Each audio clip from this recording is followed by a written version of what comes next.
Hey everybody, welcome to another episode of the SnackBar podcast. I'm StarSpawn. I'm here with Jackie Quacky. Hello, Jackie. Hello. Hi. How you doing? I'm good. How are you? Good, good, good. How's your week going? It's going. Yeah. It's going. It's going. So, are you excited about the this week in gears? I'm always excited about the weeks and years. Yes. So, what's new this week in gears, Jackie? All right. So for starters, we got our new versus event, Brawl. Have you played it yet? Yes, I have. Yes, I have. Me too. A lot of fun. It's a TDM variation, so respawns. Players no longer respawn in the same spot, however. So you die, you get brought back, you're near your teammates, which I like because I don't like running around by myself. Throughout the map, they spawn near the teammates, as far from the enemies as possible. The weapon respawn timers are on pickup, not use. I like that. Do you? Theoretically, everybody could have a Scorcher. Yes. So to not create too much power weapon on the map, the weapon respawn times have been slightly lengthened. That's a good thing. Players will take less damage, so we have the execution rules. Down but not out, you gotta be closer to them to kill them, which I also like. Add some, no spamming with the Scorcher from across the map. You get the normal medals, 5 matches, you get 6 stars, 5,000 damage, stars. Reward, you get 3,000 coins at the end, so that's good. I don't think we saw medals in Execution 2.0. Yeah, there was. It was for coins, I think. Did you complete your challenges for the special event yet? For this one? Yeah.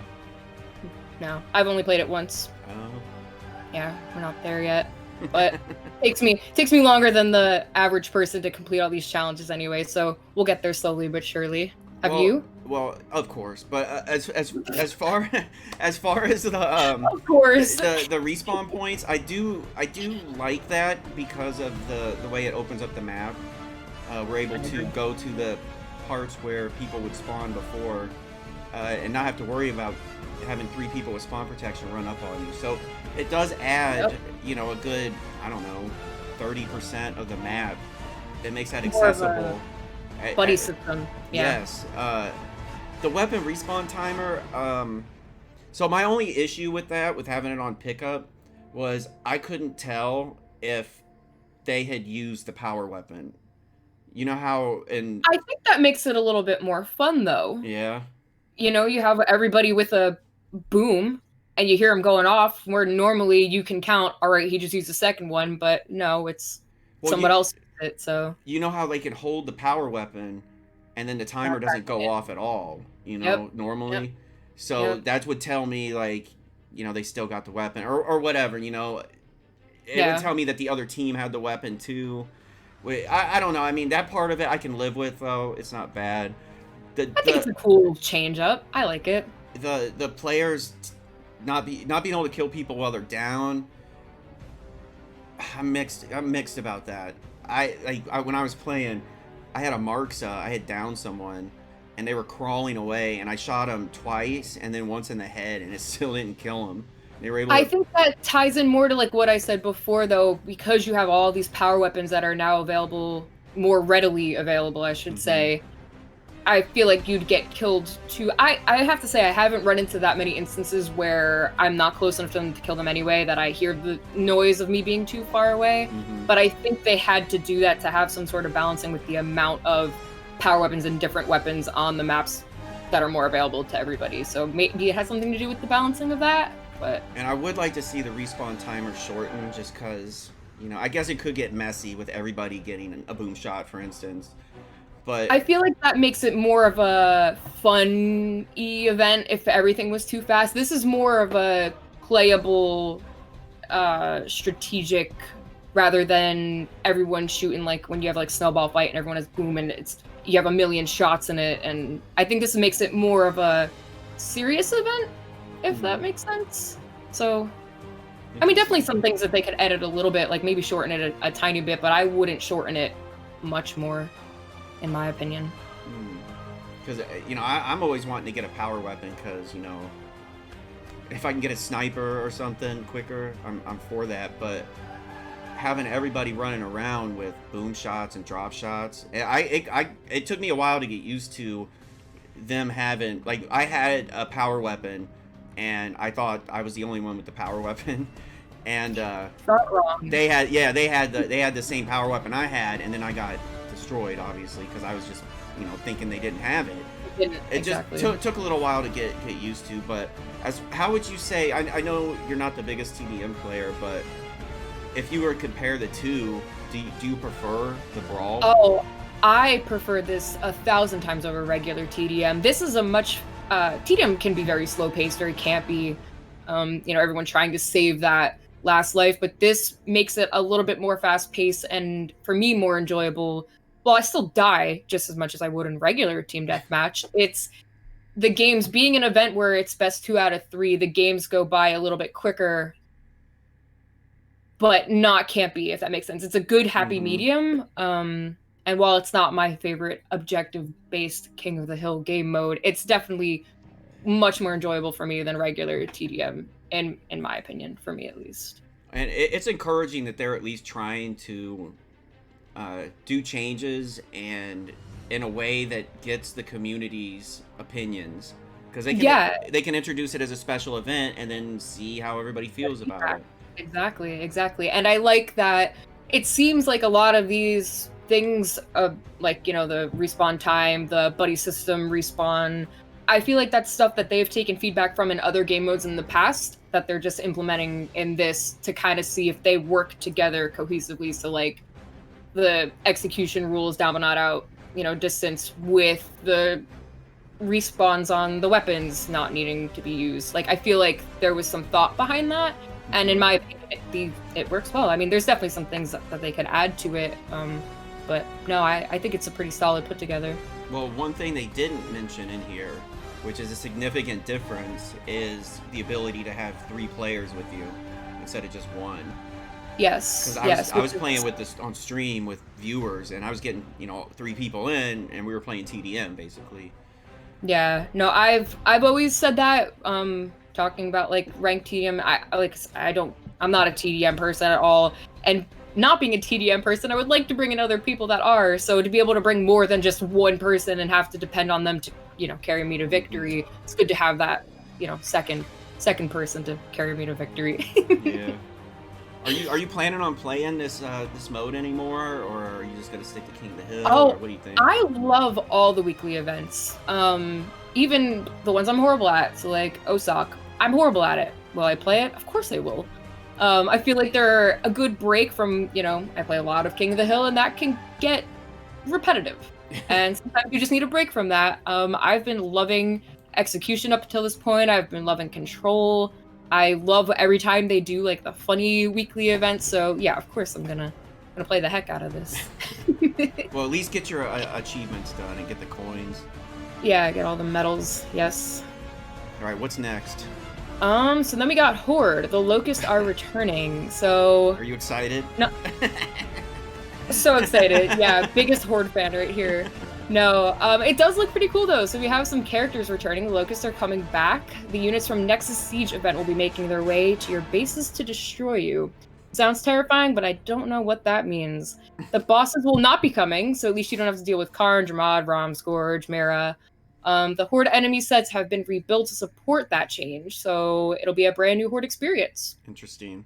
Sounds exciting. See, this is where we need Onyx Guard to be on, you know? I know, I am not the person for this. I keep saying I want to try it, and then they come out with fun game modes for the weekend. I don't ever do it, and I should. Yeah, I'm the same way. I was planning on making a video of the last Horde event, and I was like, okay, I'll do it tomorrow. And then, like, it ended. Tomorrow never came, you know? That is 100%. But I know Onyx Guard had a great time playing it. He really liked it. Oh, he loves it. He loves Horde in general. Yeah. And everybody, there was generally a positive response. I didn't see any negative responses to including the Locust and the Locust's bosses. Everybody liked it. I don't know why they didn't keep the bosses in, though. That's kind of strange to me. They could have put them in every 5 waves. So, like, you know, 5th wave, it could have been Karn. 15th wave, Dramad, you know. 25, 30, you know, and then they have enough to make it all the way to 50. Maybe it's something they want to save. Maybe that's something we'll see in the future. Maybe they didn't want to do too much at once. You got to save. You got to keep the people wanting more. Yeah. You know. Maybe that's it. I would like to see that though. All right, what's next? So another game mode that I don't know if you're familiar with. I'm definitely not. Escape. Okay. So you have a choice. You get to pick a path, apparently. Which path will you choose to set the fastest time? Fight your way to the branch and choose your fate. I know nothing about Escape. I wish I could offer just a tiny bit of something, but I got nothing. Yeah, I got nothing on either. It sounds cool. I love, you know, picking the unknown of like, oh shoot. So, I mean, it sounds exciting, but still, something else I keep saying I'm going to play and I don't. And that's all. This is where we need Onyx Guard again. Onyx Guard, where are you, bro? Where are you? Damn it, we need you. Oh, man. All right, and then we got our updated store. So we got some cool people. Yes, we got Chairman Prescott. Yes, new characters. Chairman Prescott, Collector's your mod. They both look super awesome. I'm definitely not one for the clunkier characters, so to speak. So while they are cool to have in the set, you will probably not see me using them. Right. I'm not sure if that's the same for you, but I stick to my Ice Kate and my Mira. That's just how I am. Have you seen these weapon skins on the game yet? I have. What are your thoughts? Pretty good. I like them. I mean, you know, I like how they go from light to dark. I didn't even realize. I was looking at the inside. I believe it's Foundation on the inside, and I didn't realize they were going from day to night. Yeah, and I liked them after I saw that. You know, after I saw the change and stuff, they're pretty good. Yeah, I think so I always wait a little bit before I buy these because I want to see people using them and like what they look like when I'm looking at them as somebody else. So while they look cool while I'm holding them from my view, I also like seeing them with other people. So that's generally what I go by. So yeah, you have the time lapse set, and then of course you have the Prescott banner and his watch mark. Haven't seen anybody rocking the watch mark yet. I haven't either. It's probably something cool to add to the thing if you're somebody who just likes collecting to have them, and you know they don't come back. There's some Prescott fans out there that have it. Oh, I'm sure. I'm so sure. This is definitely not my set per choice, but I'm sure there's a ton of people that are ready to pick up all of these right now. And then we have the feature store. So we got our Inside Out gear. I'm pretty sure that was I remember seeing that one around Halloween time. Yeah. One of the spooky ones that came out. Pixel Art Jack to go with the Pixelated Legacy weapon set. They're both. I think I have both of those already. I like how the weapon set looks. I just wish they were like a little bit more colorful. Maybe I feel like the pixely look gets hidden when you're running around. It just kind of looks blue, but up close they're beautiful. I love all the. I believe when they put Legacy on there, that means there's no Scorcher. So yeah, you're missing weapons when they do that. Yeah. That's kind of unfortunate, but you know, they're all right. I know I've seen them around on the game, so I know people are enjoying them. Yeah, I still see them. I saw them before they came back out again, so I know people like the pixelated stuff though because it's different. That 8-bit kind of look. Right. Yeah. Retro banner, that is the one I rock. Is it? On a daily basis. It is. So when I saw that, I was like, hey, that's familiar. And then the poop blood spray. I mean, I'm a fan. I'm a fan. You don't like it, or do you? I'm upset when I get killed by somebody who has it. Yes.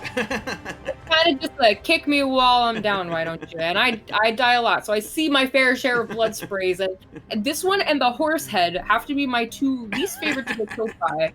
And I couldn't even tell you why, but I'm definitely... The horse head is so bad. I'm personally offended when I get killed by the little poop blood spray or the horse head. I'm just like, all right, guy, thanks. Well, that's not too bad then. I mean, there's a few little gems in there to get. Oh, for sure. If I didn't already have that retro banner, that would be the one that I pick up. But I own everything in the feature store. I didn't pick up anything from the weekly store, but I'm still waiting on the time lapse set. I still want to see it in action a little bit more because for 850 iron right now, I might just might wait on that one, but Yeah. we'll see. It'll be for Depends on. coins. It'll be for Yeah. coins in a week. Yeah. And then we have the esports. So we got the car Ooh. mines. I know. That's what. Are you excited? Because I'm about excited. one of them, I was excited. I mean, I love the car. I love all the car mines, all right. But when I saw Lizzie was available, Lizzie, I yes. had to get it. I did.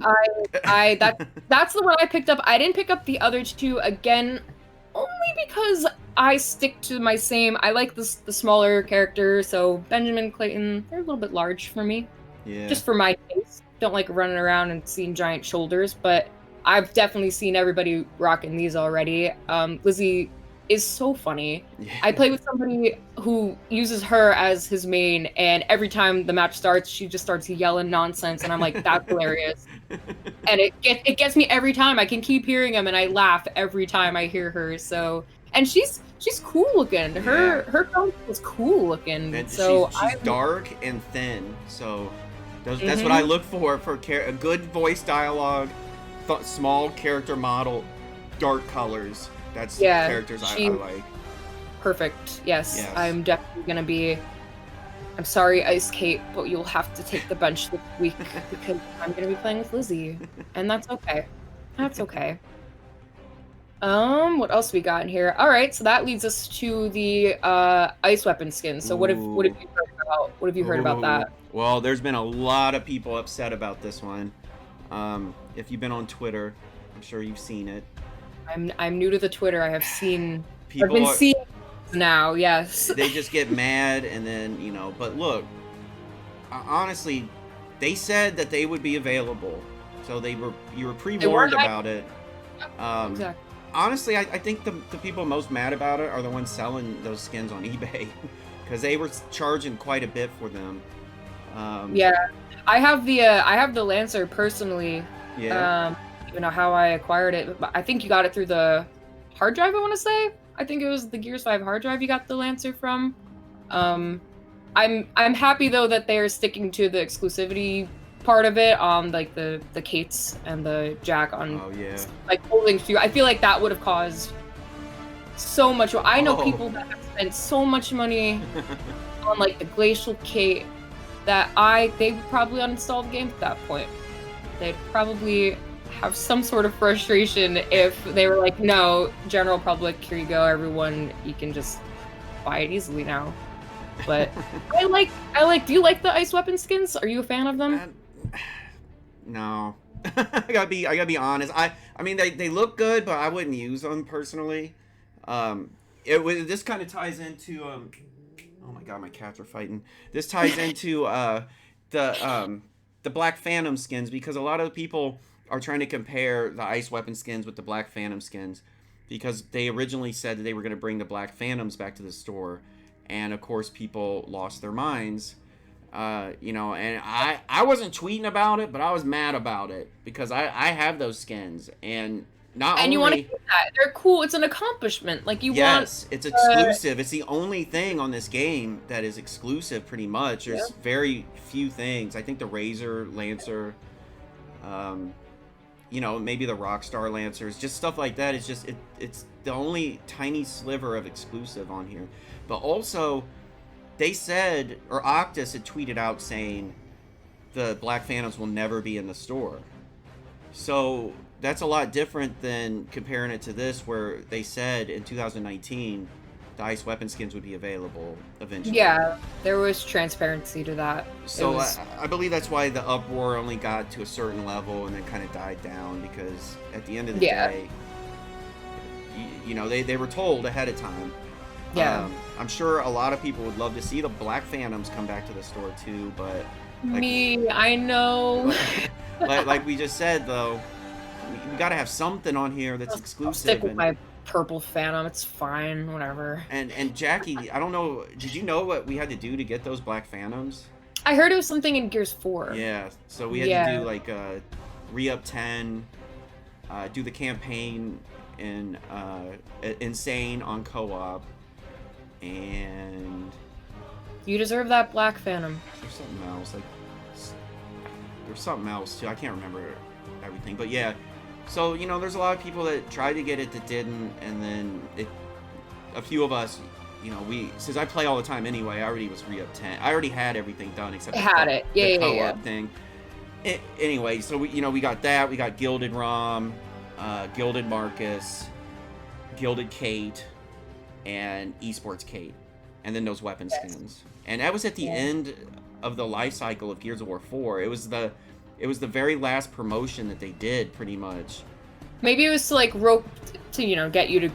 I'm sure everyone who got to that point was going to get Gears 5 anyway, but probably an extra incentive like, all right, because you did this, when we come out with our next game, here you go. Right. And I'm sure that got people like, oh, I can't wait to use this.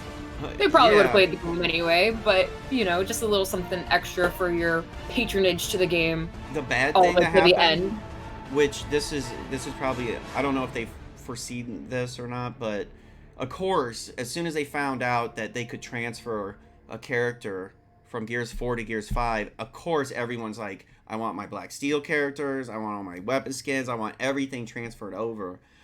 And even starting that conversation, for me anyway, I started thinking like, I spent a lot of money on Gears 4, you know what I mean? Like, it would be nice to kind of transfer those things, because once you buy them, they're gone. Running around. Yeah. You know what I mean? Like, just, I don't know. It's hard. I mean, how can they do that when that's their whole model's set on doing, weapon skins and stuff like that? Yeah. But, to show that the ability was there to transfer a character, I don't know. Doesn't necessarily mean we won't see that. I doubt we'll see it again. What? You never know. Maybe at the end of Gears 5 life cycle they'll do it again. Yeah, you never know. I would like it. I always like anything that's special, Yeah, exactly. But I don't know. I mean, I'll just say my official stance on it is I believe there should be exclusive things. I believe when they say something's exclusive and it's going to be in the store later, they should say it's a timed exclusive maybe, or wording a little bit more clearly. Yeah. So we know that, we could buy it now, or we can buy it later, or if you miss it now, it's gone. You'll have a second chance, or this is the only time you can do it. Right. This is the only time. That's like the esports skins now. Did you watch it today to get the points, or do you even know about that? I was at work. So they're giving away Black Steel skins. Yeah. So the only way to get them is with these points. You have to watch the esports streams. So those are pretty exclusive as well, even though there's a solid few thousand people getting them. Still not everybody. Not everybody, but I do like that model to where, it sucks that we have to, there's always going to be hoops to jump through, and that's fine. I'm just going to say I support exclusiveness. I support having, requirements to get them. And I don't want to see things that required time then to be put in the store for sale. Yeah. Especially if it's not something you would have achieved naturally, and it's something you had to work for and, complete whatever you had to complete that you definitely would not have completed anyway, so to speak, to then just be like, all right, 4 months from now, here you guys go. That's how the feeling's been for a lot of this stuff. So I think when they said this about the ice skins, not only was that a thought in people's mind, but the thing we were just talking about is it just nothing's ever exclusive.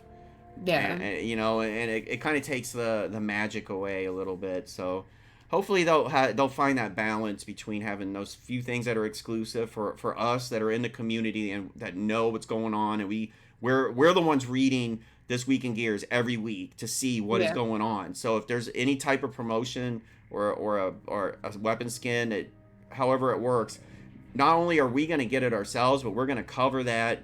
We're going to tell other people how to do it. How to get it. Yes. Exactly. And it helps us with content. Just by them making something exclusive, then we can make content about it. Yeah, and it just kind of makes something a little bit more exciting. Like, it's not just like, oh, this will be available to buy. Like, no, this will be available to achieve. You can do this to get this, and that's cool. It's not just like the weekly store update where I'm just going to be able to swipe my card and purchase it, There's something involved in actually doing and playing the game to get it, and that's fun. And we need that in this game. It's very difficult sometimes to be motivated to play because it's rewarding. Yeah, my tour of duty's been done. I have almost 300,000 Gears coins. You know, like I have so many coins, but I don't know what I'm doing wrong. Because we don't play Horde. If we played Horde, we'd have to buy those cards to power up our guys and stuff. Yeah. And our coins would be spent. But I don't play those game modes, so... Yeah, just racking them up at this point. Yeah, and we really don't have anything to spend them on. You know, but I'm sure that as a coalition, they're finding their balance right now. They got, you know, new people in. They're trying new things. Everything's very encouraging right now. So, yeah. I mean, I just try to stay hopeful. Watch the changes, you know, and then keep watching for that exclusive gas. Go for the ride. Yes. All right, what's next? Looks like one of the last things on here.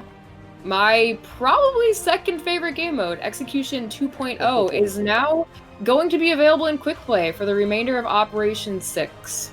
And I am so excited. It's obviously not the weekly event anymore, but it is right there next to Control in quick play, and I'm so excited about that. Did you like Execution? I mean, I did for what it is. I mean, I know a lot of people like Execution. I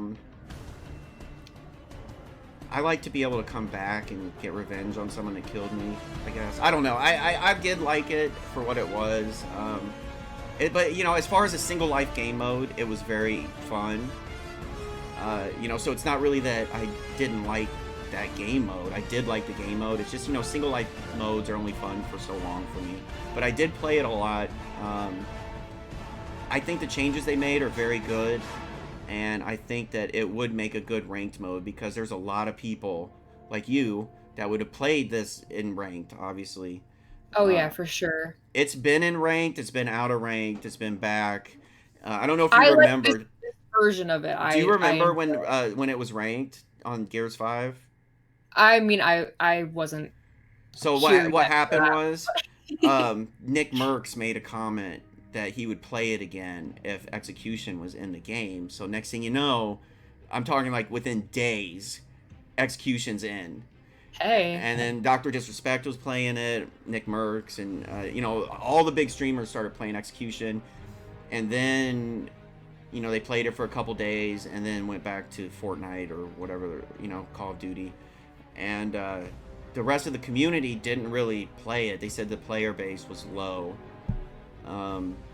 So I don't know. I'm interested to see if these changes will bring some people back to it.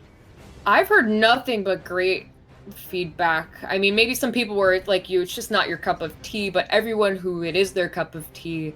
The only thing I've heard is people saying it should be 5v5.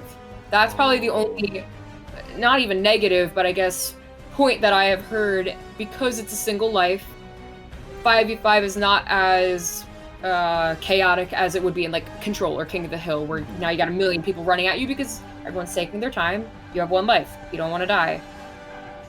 I feel like it's a little dragged out with the 4 because everyone is almost overly cautious, unless you're running for snipe, you're running for MBAR, you're running for something to, you know, take out the entire team. The people that sit back, like myself, will be stuck sitting back there for a while. So I feel like having that 5th person, and maybe that 5th person to just cover a different angle, because with 4 people on maps like Checkout, you got a lot of corners and turns, and I feel like having that extra person to tell you or give you call outs, or, you know, just be somewhere where the other 3 of your teammates aren't, is something that I would have liked to see. And hey, they can update this every week. That might be something they add. Who knows? That's the only negative thing I've heard, though, and I wouldn't even call that negative. It's just... Well, the maps are built for 5v5. So all of these maps are built for 5v5. Yeah, and you can tell that when you're playing Execution, because there's nothing else with single life. I mean, except for Guardian, where, you know, one person has a single life, but it's... You can tell the emptiness of missing that 5th player when it's not chaos and everyone just running around. It's empty feeling, if that makes sense. Yeah, so I get that too. I hate that when you're on the map and you just don't see anyone. You But know, like they still have their whole team's alive. And they're like, Yeah. where are you guys? I Like know. I don't even see you. But then I get headshot because I'm looking around for them, and I'm like, where are you? And now I'm sniped and dead, and that's fine. And now I have to watch the 10 minutes of this round because everyone's just hiding. But hey, who knows? They might take our feedback. I've heard it from enough people where I'm sure that is out there and being heard. So who knows? And if they decide to take this further and someone wants to make a tweet about putting it back into rank, maybe that's something they'd consider. Well, Who knows? I definitely think the 2.0 update is an improvement on normal execution. And again, the same as I said with the TDM one, this is very encouraging to see the coalition trying some new things, but not breaking the mold. You know? Yeah, it's a fresh take on something that was already good. Yeah. Yeah, And that's nice though to know that they're just not going to scrap everything and then try to throw in something new. They're actually getting our feedback on it. They're seeing in real time who's playing what, how many people are playing it, and then watching social media to see reactions. Yeah, so it's very encouraging. Is that it then? What else we got? No, it is not. Earlier this week we interviewed Jackal. Oh, that's right. I forgot. A lot of fun, yes. I'm not used to doing things days Segments. after the other days, you know? Like, it just runs into each other. That's right. We have a very exciting interview with Coach Jackal from the team Vanquished, esports coach. Been in the esports for many years, and we're going to hear his take on the current state of esports, his experience in esports. So I hope you enjoy that. Hello everybody, it's StarSpawn, and welcome to another episode of the SnackBar podcast. I'm here with Jackie Quacky. Hello. And our special guest, Coach Jackal. What's up, guys? Hello, Jackal. Thank you so much for joining us today. No problem. Jackal is currently the coach of Vanquished, who is the reigning champ. They won the last Gears Esports major. But Jackal, I honestly, you know, I was preparing for the interview, and to see the amount of players that you've coached, it's truly, I had no idea. I mean, just some notables on here. Kenny Bounce, one of the best players that's ever played the game. I think there's no doubt about that. He's in the conversation. I see Soto on there. I see God Plays on there. So many teams you've been with. Simplicity, Parallax, Noble GG, Fable GG, and then now you're with Vanquish, who it seems like the Vanquish situation is working out pretty good for you. Would you say that's your best, or your maybe not best? I guess it would be your best since you're champ. You got. Well, I mean, currently the champions, so I would hands down they are the best team right now in quote unquote. But the game's changed a little bit, so you know, obviously they had to drop rep, and then they picked me up, and yeah, so like currently they are, I guess, the best team right now in Gears. So yeah, obviously the game's changed a lot. But yeah. What do you think? Are you saying the game's changed a lot since launch, or are you saying since like the Gears 4 days, or what do you mean? Since when they went from 5v5 to 4v4 now, because I mean, because it's 4v4 from 5v5. 5v5 is like a big, having an extra person on the map is like massive. It's huge. The little mistakes can happen a lot more. With that fifth person, they might die. There's a thing called lanes as well. So like most maps, as you can imagine, Asylum, as for instance, perfect. You got the up top, and then you got the middle, and then you got the tracks, right? Just every map's kind of like that. And you have kind of 5 people around the map, so you could always like mix it up, have like 2 in the middle, 2 on tracks, 1 up top, or 1 up top, 1 middle, and 3 tracks, or something like that. But now it's having that extra person not there, you kind of need to divide numbers up into more of an equal play field across, like, you know, across the lanes. So when one person dies on the map, it on a 5v5, it was a mistake, and it could happen. But it wasn't bad. But now on a 4v4, one person dies, it's almost like a snowball effect, right? So it turns into a more of a dramatic effect throughout the rounds. Are you happy with that, or? Well, I mean, I come from 4v4 days anyway, so I used to play Gears 3, I used to play Gears 1, Gears 2, I mean, I don't know if you played. Do you remember Gears of War 3 hype days? Yeah, hype Yeah, High station days. Festation, yeah. Yeah, the hype playlist. So like that was a 44 execution. So I naturally come from that. But my only concern now is because they went from 5v5 to 44 is that Gears 5 are made for, or Gears 5 is made for 5v5. It wasn't made for 44. That's just that's a bit of a concern. But it's still manageable and still doable. I just personally love 4v4. It's less hectic. You can understand the map a little bit more. The rotations need to come in a bit faster. I mean, because I think I heard one time Fallout say that when you have 4 other people in your ear talking, it's hard to keep up with what they're all doing. But now you got one less voice in your ear, you know, so it's like only 3 other people in yourself. So, you know, naturally, one of the players on the team doesn't have to be as vocal as they might not might have to be before, you know, or along those kind of lines. Well, it also puts a big more value on each life as well. It does. I mean, like, so in 5v5, you had lives. So you had like, I believe at the start of the game it was 5 lives, and it was, I mean, back then it was 7 rounds, so it's like 14 round games. If it went to round 13, it's 14 rounds. But now it's only 5 rounds, so it's like 4 for the bread, basically. I mean, back we had 5 lives and 4 lives, and now you got unlimited respawns. So it's kind of like a double-edged sword, for instance, you know. So you can play a little bit more aggressive, I guess, with not valuing your life a little bit more, but at the same time, because it's 12-second respawns, for instance, that's a long time. And if they're timing you out, so like timing, for instance, I don't know if you guys know, when you're on the floor, they kind of leave you down if you're away from the ring, etc. And you got a certain amount of time before you can kill yourself and then respawn, right? So, like, this timing has come in since all of these are changes, and it's just because it's more of an advantage for the team. So like they leave you down on the side, you're not doing anything, you can't shoot anyone, all you can do is call out, and you're there for say 6 seconds and 12 seconds. That's like 17, 18, 19 seconds that you're out of the game, and that's a long time. And then don't forget, you got to come off spawn and then run to wherever the lane you need to cover, so that's an extra 6, 8 seconds.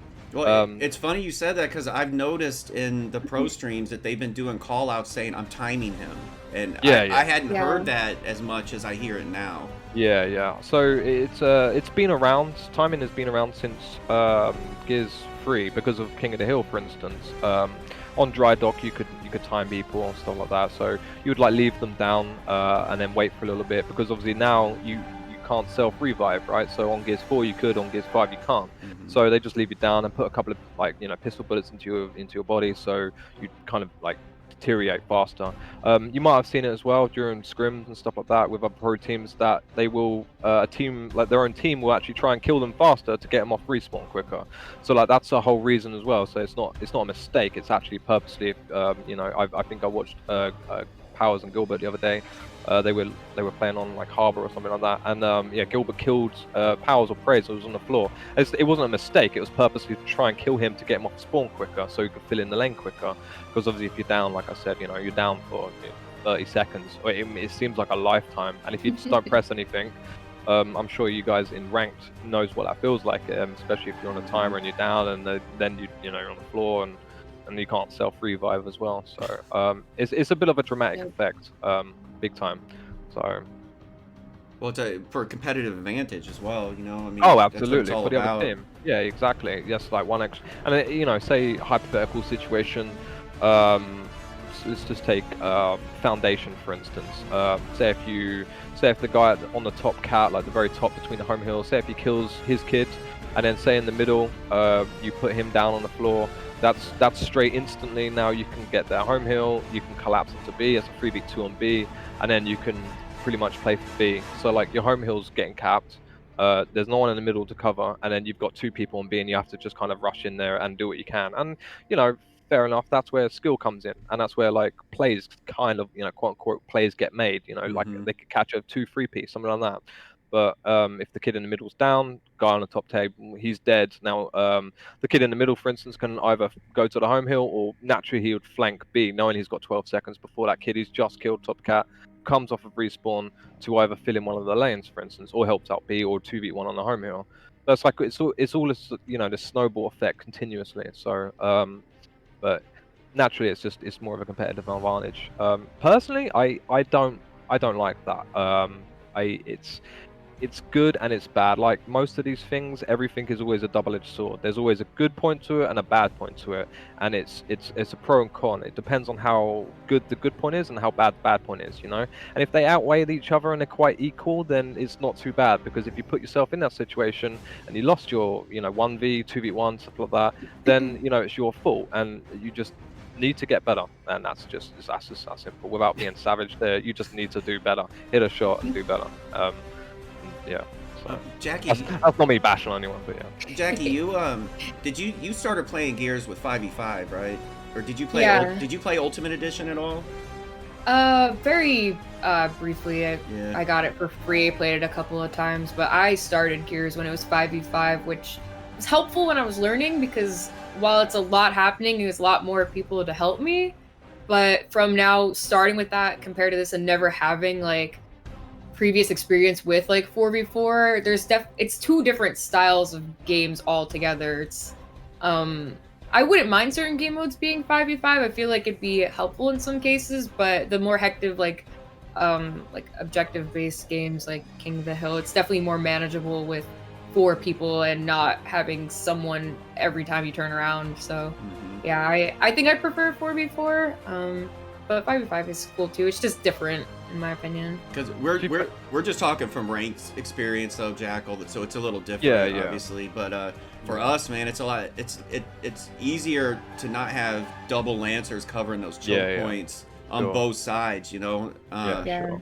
But yeah, I play Guardian a lot still, and I think that has to say 5v5 just because the leader's out. Agree. But other than that, the other game modes, I think it improved them. Jackal, would you say overall, are you happy with the 4v4? Yeah, I mean, I don't know if you guys tried the execution, but I mean, I'm quite liking that. I'm liking that. I mean, at the end of the day, just because I'm a professional Gears coach doesn't mean, you know, I'm not a fan of Gears. Like, I love Gears a lot. I'm like the biggest Gears fan there is, you know. I've played it since day one. I love playing the game.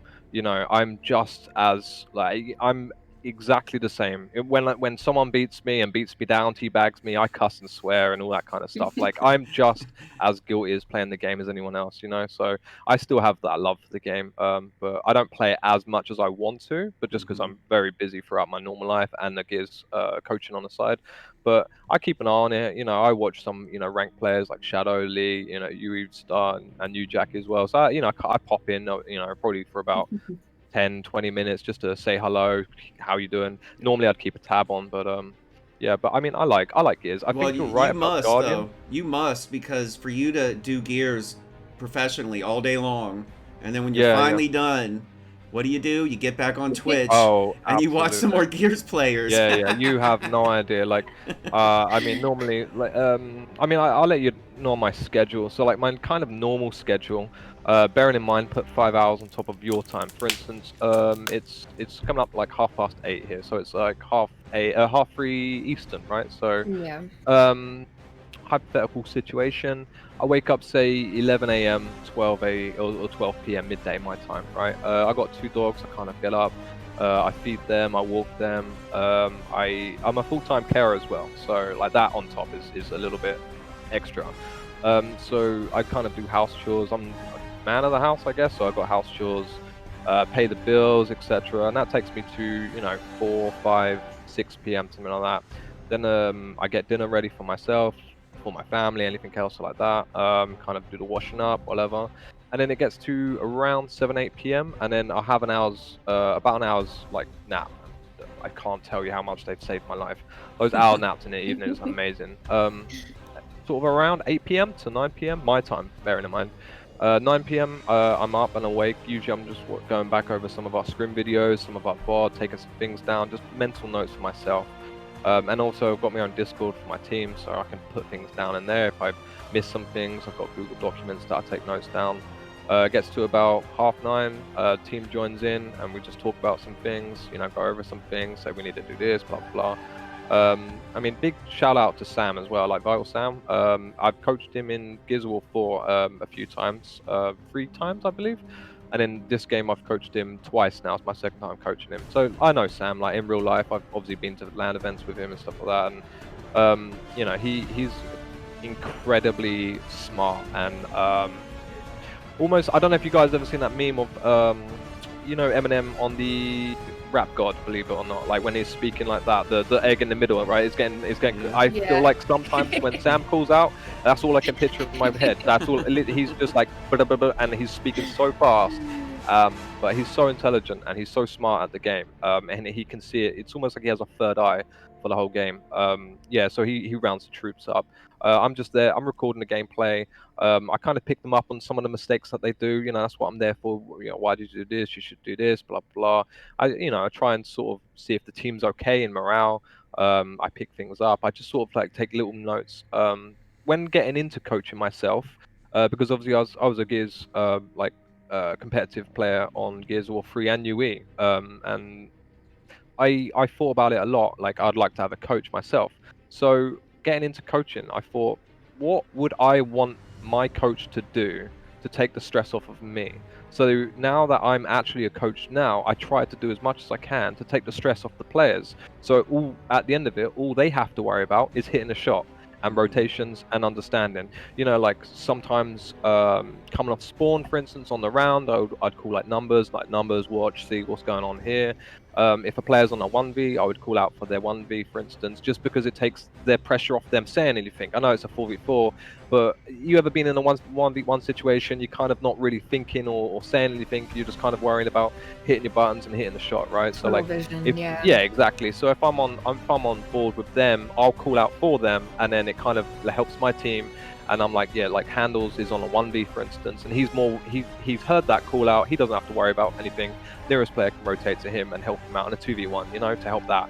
And it's kind of like takes the stress off them and relieves them from any kind of mistakes, if you will, you know, because obviously speaking and playing at the same time is incredibly difficult. And any IGL out there who knows it's such a hard thing to do. And when you're in a 1v situation or a team fight and you still have to call out for your team, it's really, really like straining on your like mental ability, for instance, and your gameplay. So you know, it just helps them out a lot more. So that's one thing that I wanted to do, being a professional coach, just take it off of the players and try not to let them stress as much, basically, as much as I can. Yeah. So that description you gave of your day, is that like a typical day for you then, pretty much? Yeah. So going back to that, I'm sorry, like I get side distracted. So like yeah, we'd get on for about 10 p.m. my time, which would be 5 p.m. Eastern, and then we would sort of scrim till midnight for about 2 hours, and that would be midnight. And then we get a 7 o'clock scrim, which I get all the scrims as well. So I organize the scrim, what teams we get. It goes to like midnight, so it'd be 7 p.m. Eastern, and then we'll scrim for a couple of more hours, and then it would be about 2 a.m. Once I've done, I've recorded all the VODs, and then I basically have it where it's stored so that they can watch the videos back anytime they want. Once that's done, usually if it's gone over, I sort of say, you know, we got this tomorrow, we got that to do, whatever. And during that time is when I'm sort of lurking and rolling around the streams and Twitch. So it's, you know, so you might see me in your streams around 9, 10, 11 p.m. at night time Eastern. And then, yeah, normally I just sort of jump on for a couple of games of Gears as well. I don't really record, stream, anything like that. I just wait for my videos to be done, just play a couple of Gears games, try and get my Tour of Duty done. I want to try and get that Hoffman. I'm like this close. I need that Hoffman. But yeah, and then I go to sleep around 4, 5 in the morning, and then back around again.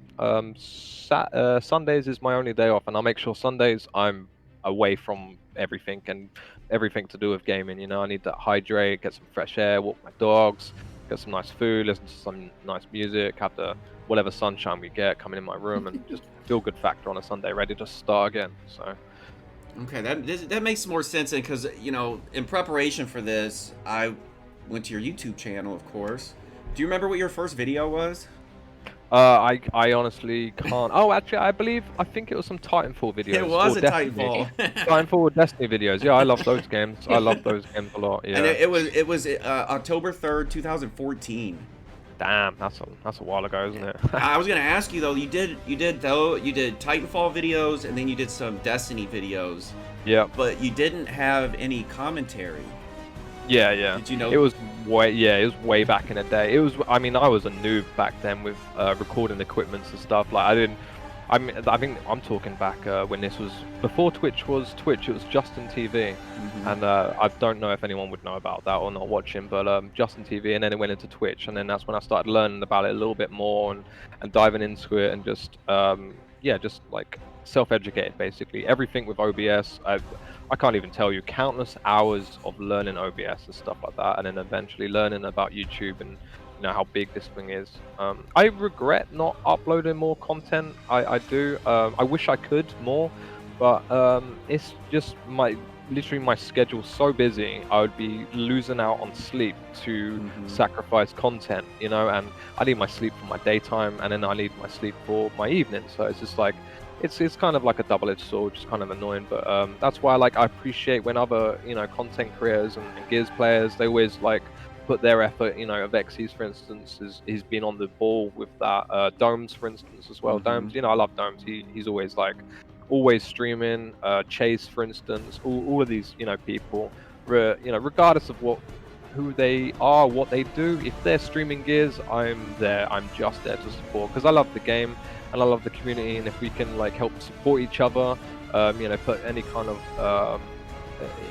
of personal issues aside, because I want the game to do better and I want the community to do better. At the end of the day, we're all here for one thing, and that's Gears. And if it could do better with everyone supporting each other, I always had this kind of hypothetical situation that if you had 100 people in 100 different streams and just left your PC on, just for instance, then that's 100 views for each person of that person. Regardless if you talk or not. That's why I just sort of keep my tab open for some streamers, whatever. Play a couple of games of Gears, whatever, sort of in the evening time. It's just nice to have that extra view. And if everyone else can do that, it's an extra 10, 20 views, for instance. Well, hey, speaking as a streamer, I'm sure Jackie would agree. I mean, both of us greatly appreciate anybody lurking or keeping a tab open or anything, really. Yeah, definitely. Twitch is hard. It's a hard place. Absolutely. Speaking of the community, though, that brings me to really what I first remember when I first came across your content, and that would have been the Monday Mercy. I remember seeing you streaming that, and I believe was it like it was $10, wasn't it, for the winner? Yeah. So it was $10, and if you win, if you win 5 in a row, I'll give you $10 straight from my bank to your PayPal. It's not a lot. It's just something to do. It's fun. I mean, that was back in the day, before Powers was on United, before his EU Powers, before he even become a professional player. Now I really knew him back then. And I've had Noe back then. I've had TJ. Vital Sam was on there as well, who I now ironically coach. Handles was on there. Domes has played. Jack Reactions as well. So yeah, that was good times. I missed those 1v1 mercies, and if anyone wants to do them, shout out to them for doing it, because I just haven't got the time. And you had your last upload 2 years ago was a Monday Mercy. Yeah. So it actually has still been going on, considering when it was started. I believe it was December 2nd, 2014 was the first Monday Mercy. Nice. And now here we are, and or 2 years, so 2019. I mean, that's impressive to keep something going that long. Yeah. I mean, when I went from Gears 3, I was consistently up to about 100 views or so, give or take. People always knew what time I was doing it.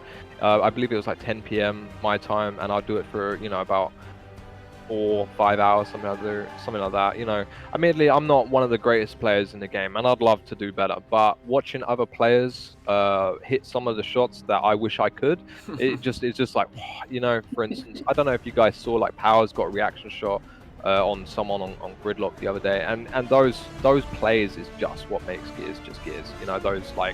Those wow, that's just illegal. Why did you do that to him? This man has families and kids, and it's not okay. Well, after you named all of those different pro players that were on the Monday Mercy, I know you were doing it for your own channel, obviously, but you were also providing a platform for all these new players to come up and get somebody to see them, or to hear the list of all those players that are now professional.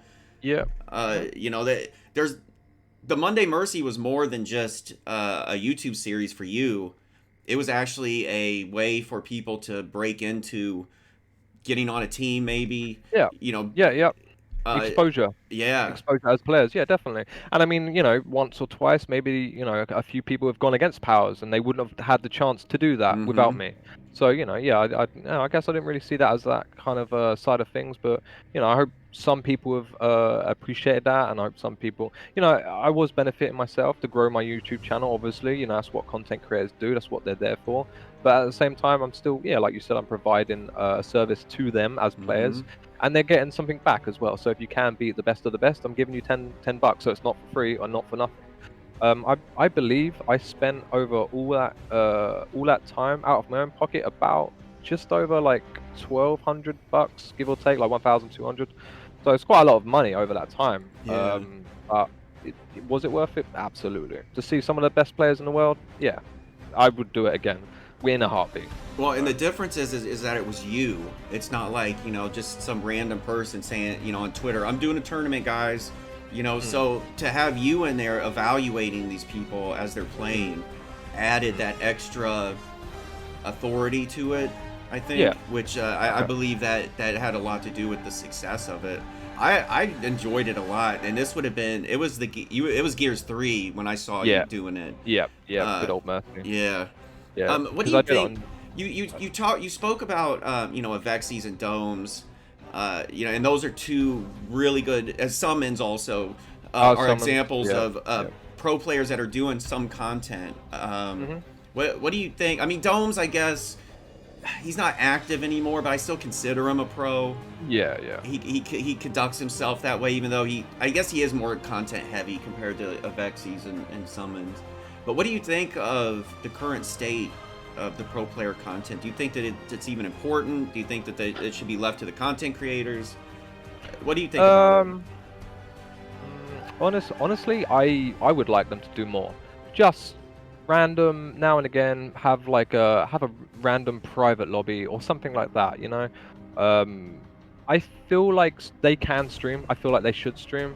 I mean, admittedly, Handles on my team, he does say like, can I stream? I'm like, yeah, go ahead, stream. It's fine. Just mute our voices. So he streams. You know, Dyslexic, for instance, he's on Fire and Ice. He streams. Toddy streams, Raver, I believe, like Dezo.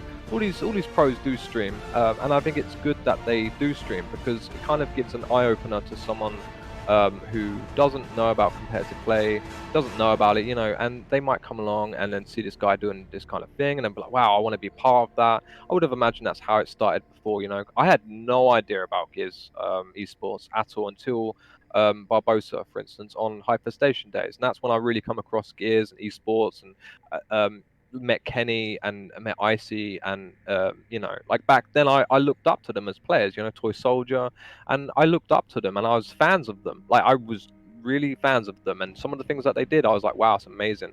And now like I can call them my friends, which is Mm-hmm. like an unbelievably amazing journey that I've had, going from fans to wanting to play against them to now coaching some of them and coach some of them, you know. So I'm extremely honored and proud and you know, privileged to have this opportunity, you know. It's been hard, really hard, sleepless nights, but You were saying that you do a lot of you record the VOD as part of your job, and then you guys can yep. review those. Is Yep. there any can you gain a competitive advantage from recording, let's say, another team's live stream? Yes, you can. So It's yeah. it's not rocket science. I mean, normally I What guess some players what would is probably the see rule? me in Is their there a stream. rule about that, or is it a gentleman's agreement not to do Uh, that, or does it I mean, happen? it can happen, it does happen, and it will happen. That's kind of the downside, and it is a bit frowned upon. I would say a good word, but at the same time, as long as you stick to it. I mean, Sam said one time, I could give you 1,000 strats, right, and you could play all of them, and another team could take them. If you're not hitting the shots in that strat, then what's the point of the strat? So like that comes still down to, you have the stats and then you have the, you know, strats and everything else. But if it comes down to the individual player missing a shot, then what's the point of the strat? You know, so like it does come down to the individual skill. Not everything is as clear cut, I guess, because you know things happen on Gears, whatever. but it does come down to individual skill, you know. So that's still part of that. It's sort of 50-50 Well, base. I've heard some pro players say that they don't want to stream because of that. For that reason, yeah, no, Yeah. I've also heard of that too, and you know that's fine. But I mean, I've told them that they should stream for the simple fact that, say for instance, I'm there, just hypothetical situation, Noe or Powers, whatever, they're streaming, right? And then I'm like, oh, okay, my team's not streaming. I'm gonna record their gameplay, or I might sub up to them so I can watch their VOD, right? For instance. Now, like, it's a good and bad thing, but at the same time, even if I'm watching them, you still got like another 100 people that watching their gameplay, but they're there to support them from their gameplay because they're a fan of them. And you know that's well and good, but most of the time, a lot of the teams stick to the same kind of thing. They don't generally give too much away. That's why, you know, Well, a you lot guys of play different each other teams. all the time, right? In Yeah, yeah, scrims, yeah, all the yeah, same yeah, teams are yeah. playing each other. Yeah, yeah, yeah, Anyway. yeah, all the time. Yeah, so like, you know, I mean, that's what scrims are there for, to practice at the end of it. That you're there to practice. You're there to, you know, hit a shot, warm up, get on, do different things, try different things, see what works, see what doesn't, talk to each other, communicate. All these little things go into scrimming, you know, and scrimming isn't like no one's there to win a scrim. Like, who cares about winning a scrim, right? And I'm not sure if anyone else knows, like Jackie, I don't know if you know about scrim. It's just basically four teams, you know, say E United versus Fire and Ice. They get into a lobby, they play like a map cycle. So like normally one team is Cog, one team Swarm. They say, can we play this map? And then next they swap over and say, can we play this map? Usually, generally teams play either their strengths, weaknesses, their other team's good maps, another team's weakest maps. You know, just try different things out. But I mean, yeah, teams do stream, and with me being me, I'm more I'm prioritizing my team over what another team's doing. If I have got time, I will, you know, watch their stream and take notes and think, oh, they've done this, that's good, I like that, that's not bad. You know, that's my job at the end of the day. And if I'm not doing that, then why am I here in the first place? So like, you know, that's still my job to be like, all right, I saw what he did there. I'm gonna give my team that information and then relay that back, you know. And I'm sure other coaches out there on other teams are doing the same thing, and if they're not, they should be, you know. So yeah. As far as the Vanquish goes, what do they have? Like a do they encourage you guys to do content at all, or do they just leave it up to you, make up your own mind? I mean, I'm not too sure about that. I mean, admittedly, I do ask sometimes if they want to stream, or they know that there's a scrim schedule, right, that I have for them. So if they're playing, I don't mean this in any like harsh way, but if they're playing a lower tier team or a top amateur team, you know, they will stream sometimes just to have that in there. But a lot of the time, you won't see some of the top end teams playing each other and streaming it. And if you do, it would probably only be Pro League. Just again, touching back that they don't want to give too much away, which is fair enough. And that's, you know, one of the reasons, that's one of the risks that you've got to bear in mind if you are going to stream. You know, you might have a few other coaches or a few other players in your stream and going, oh, like, let's watch this because they're doing this, you know. I mean, at the end of it, E-Days, for instance, get streamed, Pro Leagues get streamed, all these games get streamed, and there's only so much, there's only so many strats you can pull out before everything's being played 5 times over, you know, and everyone already knows about it. So I guess it's almost like chess, you know, it's been around for centuries, and there's only so much you can do now, and there's only so much you can counteract. It's just whether you play that right and you know, counteract whatever the other team's doing, or one step, you know, in front of them, or rotations, or hitting a shot, or calling out, or, you know, little vocals, comms, etc. So you know, there's one of the risks there. But sometimes I believe Handles last night we was playing against Hive, for instance. I know Noe was playing against another team last night, you know. I know Toddy streams, Dyslexic streams, so it's not the end of the world. But I mean, you've probably seen them, they get like 200 or so viewers. Gilbert used to stream in Gears 4. He had his voices on, and he was up to like 800, 1,000 viewers, something like that. You Those know, were the so good it's old nice. days. Yeah, so like he would stream, you know, UE and stuff like that. When Mental was on Optic, for Yeah. instance, he would stream, and he was on like 1,500 viewers. And like, it's kind of, again, a double-edged sword. Keep using the same word, but it's literally that. It's do you want to grow your community, let people watch, let the views, like fans watch, or are you okay to giving up this strat, or something like that, for instance? you know, and it's just a pro and con. Do you want your community and the game to grow, or you know, are you more concerned about 2 or 3 teams already seeing what you do because it's been recorded on previous like UMG or Gears live before, you know? So it's just a way up, I guess it is. But me personally, I don't mind my team streaming, but I'm very specific about what player streams, you know? So for instance, I don't want Sam, I don't want to Cells, Ethan maybe, Sean maybe, you know? It depends on the day, depends how they're feeling. And I mean, you know, streaming takes a lot out of people as well. So if you're streaming and you're playing a game, and sometimes the chat, for instance, are asking lots of different questions, it's quite, you know, it's quite a lot. It's know, impossible. That's why I always Yeah. say, like a pro style stream, they're gonna ignore chat because it's just not Absolutely. important.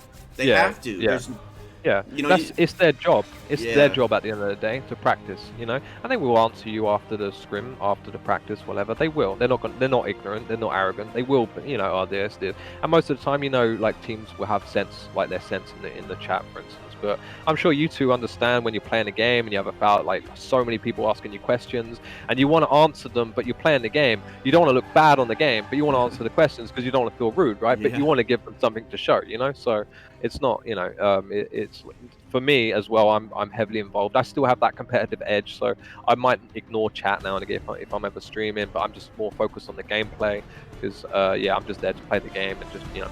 Jackie's really the show best. my- She doesn't miss a message. I'm terrible. I'm the worst. I, streamer. Yeah, I, I know, I don't probably miss a did. message, but I miss my shots. So I Yeah. guess Yeah. that's the The pro and the con there, right? Right. What do you think of Gears? It's great. I've just died, but it's great. yeah, exactly. Do you And we all remember? get shot. Do you remember your first Twitch stream? Oh, I don't. Tell me, Starlight. You're gonna tell me. You looked up this. I looked it up. November 20th, 2016. Oh, okay. Damn, that's a while ago. And you Wow. you came out the gate swinging because you were doing fantastic for the days you streamed. You know, you did great through 2017. You were doing Mondays and Tuesdays mostly, and you were pulling like 100 viewers on Nice. on that. You know, I can't remember exactly what the average was, but you were doing very well. And then your normal schedule it stopped in 2018. And it looked like Probably you when I got got into competitive Yeah. Gears or UE, I would have imagined that side because I was more focused on that. So yeah, slacked a little bit. and then you only streamed 10 days in 2019, and then you're up to or then the next year 2020 you did 23 days, Oh, okay. and then so far this year you've done two streams. Oh, okay. Yeah, that's But- that's when my Gears UE kind of / Gears 4, Gears 5 come into play. Then, yeah, that's when it started to dip. That's when I got really focused into Gears 4 a lot more, and that's when it must have been the end of UE, beginning of Gears 4. So when I got really heavily involved in coaching in Gears 4. So Well, the reason I was bringing that up is just to kind of show the amount of dedication it takes if you're going to decide Yeah, to play at that high of a level. yeah, it does. I It still does. I haven't seen a person that's able to maintain a normal content schedule and succeed in esports. Yeah. I mean, do you I mean, think that's for everyone? Is it just that's how it is? I mean, they could, I could give up, like I said earlier, I could give up my Sunday, and I could stream, or I could restart Monday Mercies, or do it on a different map, something like that. I could restart, Foundation, and I could give $10 away, but I think it's important that I take some time away from the gaming and myself, just to, like hydrate and just spend a little bit of time away from it, because I don't want to, chuck myself completely into it. Otherwise, I will just get so bogged down. I just need that break now and again. Everyone needs that break, and you need to just, take some time for yourself. It's okay to do that. It's okay to go outside. It's okay to have a nice meal. It's okay to drink some more. It's okay to listen to some music. It's okay to have a down day. It's okay to have a good day. And everyone needs to do that. Mentally and physically, you need to do that in your life. So Yeah. yeah. So like me, I sacrifice myself. I've taken an off day, whereas I could stream more. I would like to stream more.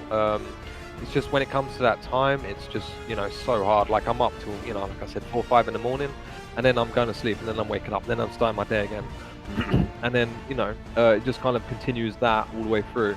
And that's almost like Monday to Saturday, you know. So again, Sunday I'm off. The last thing I want to do is do exactly what I've just been doing for the last 6 days, but me play instead, you know. So um, I think someone could do it. You know, I think a few times, Fatal Strike, he's streamed now and again, like when he was coaching. Ashes was doing it a few times, and I'm sure that they have their busy life, you know, schedule and stuff like that. And I'm sure it was quite hard at the time, and it was, probably wasn't consistent, and it was probably quite hard. I mean, I'm sure you guys know it more than anyone. When it comes to when it comes to stream, you have to prepare yourself, you know, get some water and stuff like that, and then sit down and just have a breather.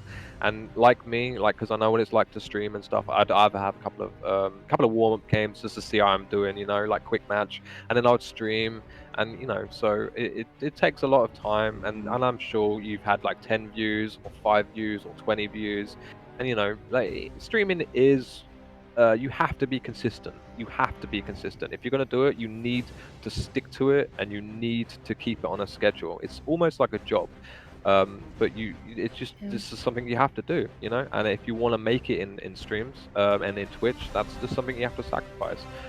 For instance, like Matt Adrenaline, you know, congratulations to him. You know, he got partnered because Yep. he was on a consistent 1 year base of always ranked all the time. I think he was on almost every day, and he was just doing amazing with that, you know. And you know, his hard work and dedication paid off, you know, and it's good, you know. And you know, he's a fun person, you know. He's got the equipment. He put a lot of time and effort into it, and that's what you get back for putting the time in, you know. And that goes for everything, not just esports, but your life, your work, your friends, absolutely everything. You put the time in and the effort, it comes back on you, and you will get what you get when you put it in. You'll get it coming out, you know. So he was real smart about his time slot too. He owned that morning. For us, it's morning. You know, for Yeah, you guys, yeah, it's sure. like I guess afternoon. Yeah.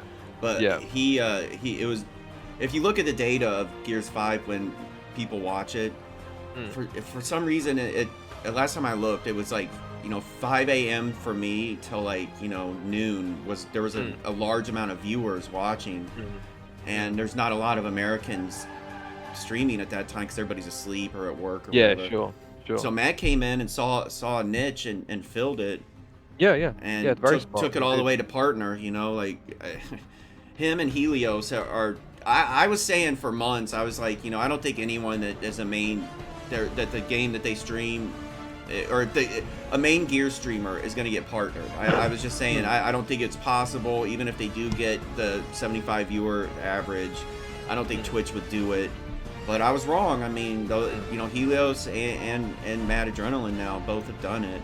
That's cool. Yeah, that's cool. It's just good to see a Gears content creator get some success, get some recognition from Twitch. Yeah. You know, it's rough out here.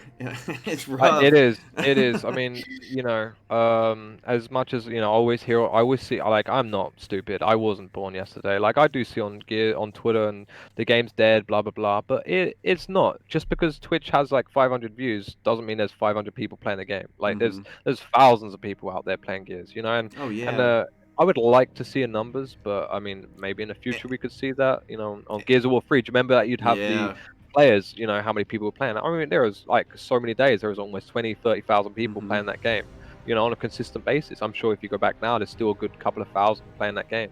But you know, it's not dead, quote unquote dead game. Well, plus you got to consider the Latin Americans. You know, know, absolutely. You see Weicho and Krauser, they got, you know, 800 people in their stream. Yeah. Oh, absolutely. Yeah. You know, and it's nice that they're doing that, you know, and I'm happy for them, because like I said, I know some people want to make it, and that's great, but if you want to make it, you need to put the time and effort into doing it. You know, you need your equipment, and you need to be financially okay, and you know, you need a PC, monitor, you know, cam, all this kind of equipment, and it's not cheap. And I'm talking, you know, like $2,000, maybe $3,000, pushing it for a decent PC, a couple of monitors, you know, the new Xbox, controllers, all this kind of thing. Capture card, camera, microphone. Absolutely, to get into it. And then on top, you need time, and time is one of the most precious things in this world, you know. So you need time, and if you've got all of those, then go for it, you know. And you don't have to play Gears all the time. You'd be a variety streamer, but if you come across Gears now and again, I mean, admittedly, I don't like Apex. I don't like PUBG. I will always be watching Gears, no Those are matter what. Jackie's Like, games. yeah, I'm Apex sorry. and I'm just PUBG. not. If you're streaming them, I'm not in your stream, and that's no offense to you. That's cool. I'm great that you're happy playing that game. It's just, I love Gears, man. I love Gears, you know, and it's like it's Well, quite it's a sickening. And I blessing think, and a curse, you know, yeah, two-edged sword. You were saying, because you yeah, know yeah, the people that like Gears and support Gears, they really don't like watching other games. I'm in that camp too. yeah. There's a lot of people that'll be streaming other games, and I'll see them, you know, on whatever, and then I'll see someone else on Gears, and I Yeah. 9 times out of 10, I'm popping into the Gears Oh, stream. yeah, me and you both. That- I mean, I have a tab on my Google at the start of Google. That's just Twitch Gears and then UMG. That's literally it. Like, I'm always Gears. Have a look, see what's going on, see what's around, and you know, I will come and go by like some of the people and whatnot. So you know, I'm always there to support, male, female, whatever you're doing. You're playing the game, you're supporting Gears. I will always try my best to be in your stream. Like, hey, how you doing? Hey, chat, what's up? I hope you guys are good. Look for 10, 20 minutes, something like that. But that's, you know, and then I feel bad because I'm like, oh, I need to go. But usually I just leave my PC Oh, on hey. anyway and just go and do my thing. So, just but like you said, the views is what yeah, makes. speaking as a streamer, just having someone pop in and saying hi in the chat, it means everything. Even if you can't Yeah, stay. I mean, Yeah, I yeah. look at Twitch For like it's sure. very temporary, and I always expect as soon as someone says hi that they're probably going to bounce anyway after Yeah. that, because that's just Yeah, how yeah. Twitch works, you know. Yeah. Oh, Uh, absolutely. so Absolutely. I never feel bad about it. I know there's a few other streamers that are like, you know, I'll get a message sometime. I saw you lurking, but you weren't in chat. You know, and shit like that. You know, it's just kind of. I don't really say anything to him about it, but when I see him live, you know, and someone else is live, I might, you know, go somewhere else that time. Yeah, you know, yeah. just cause Yeah. I don't really like being. You know, I just leave it alone. Like if somebody wants to watch somebody, let them watch them. If not, they don't. Yeah. But Yeah, but I you mean, know, it's down to preference as well. The other thing is some of us stream for very long periods of time, so I know I do consistently 4 or 5 hour streams. Realistically, I'm not expecting anybody to sit there with me for like I can't even tolerate myself for that long. Yeah, So yeah. I'm not expecting anyone else to, and I tell everyone Yeah. who comes in, like, I appreciate you just being here. Like I Yeah, don't Yeah. even care, even if you walk away. You thought Yeah. about it, you clicked on it. That's all that matters to me, and Yeah, I yeah. appreciate that always. Yeah, So yeah, definitely. for sure. I mean, coming from a content creator and a streamer, I know what it feels like. You know, like I've had it on Monday Mercies where no one would talk for about half an hour, but I'd have 100 people in there watching, and I'm like, that's great. Like that's cool. 100 people clicked. Yep. Yeah, exactly. If Yep. you're in full screen mode and you can tolerate my voice and you can watch the gameplay, then that's no problem at all. And I'm fine with that. And you know, and I'm sure you guys are the same. You know, so I understand the struggle it is coming from, you know, being a streamer and content creator. And let's be honest, Gears isn't one of the easiest games to play. You know, and it is mentally draining. And I'm sure if I said the word or the number 83%, I'm sure everyone will have cringes and nightmares and PTSD from that. But you know, So what do you think, going from the escalation of Gears 4 to the escalation of Gears 5 now with the 4v4, are you happy with it? Or would you like to see something like Execution 2.0? I mean, I'm gonna be biased here. I was in the competitive scene from Execution, right? So I was always 4v4, and that's just how I was brought up.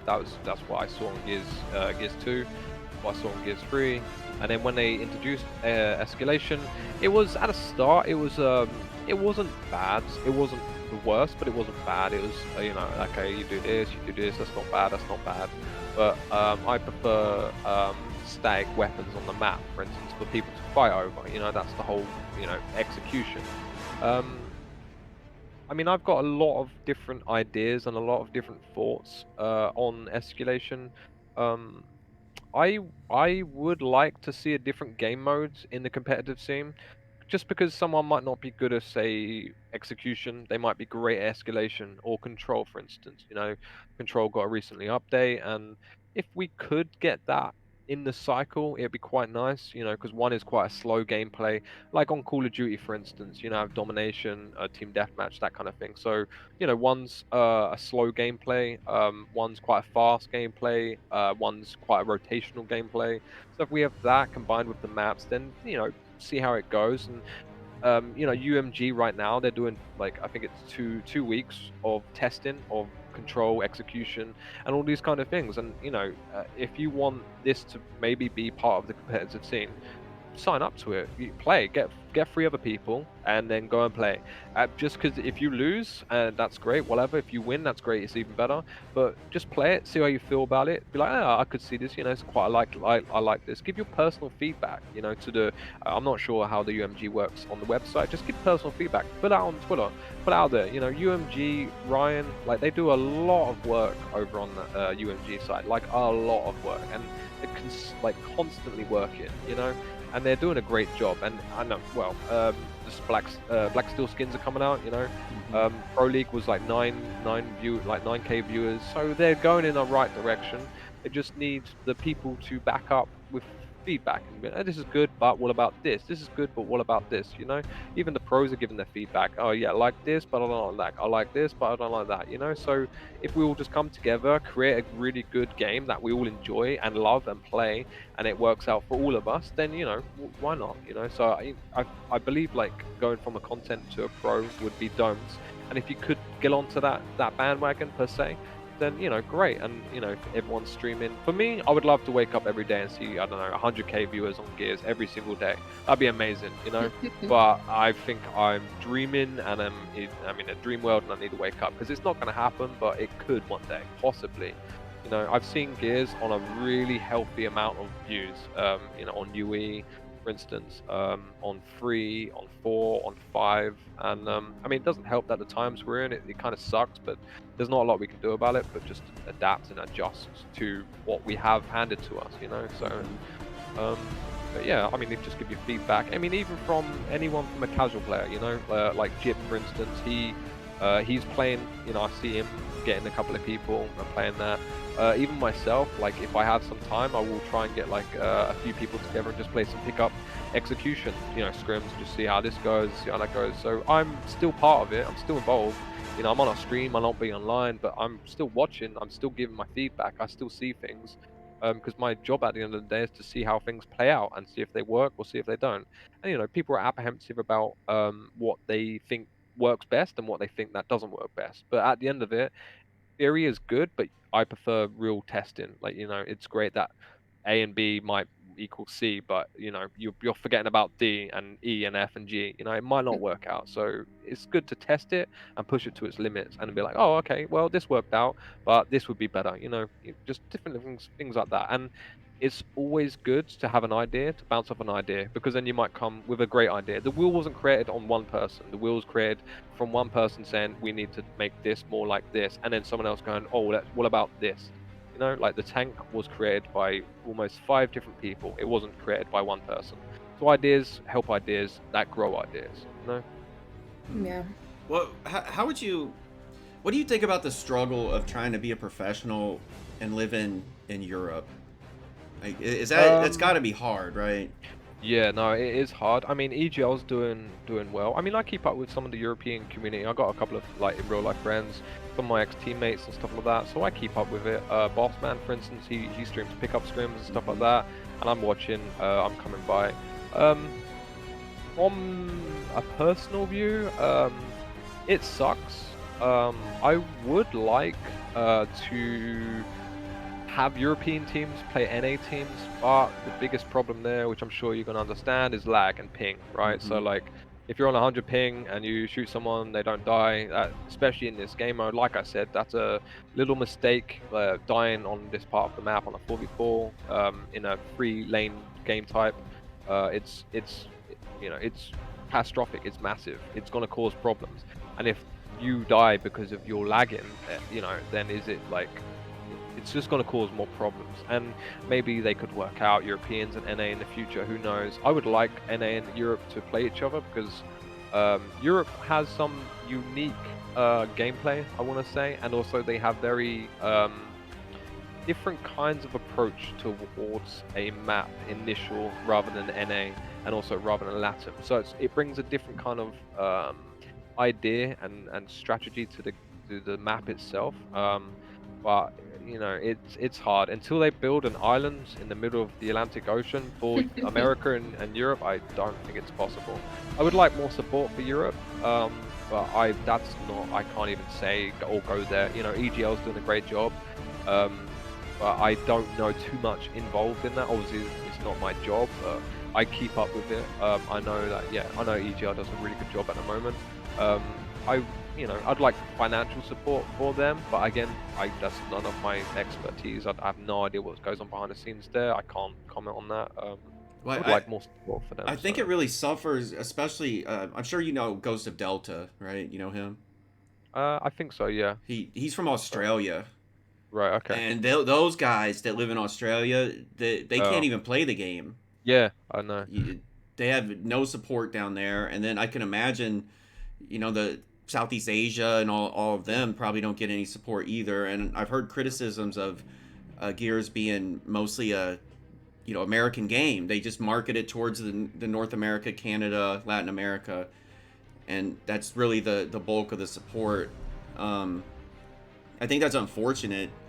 Hmm. I remember in Atlanta when we were at the E League, and they were like, "Oh, it's gonna go worldwide. We have support here and there, and we're doing all this stuff." And we were so hopeful at the time. Yeah.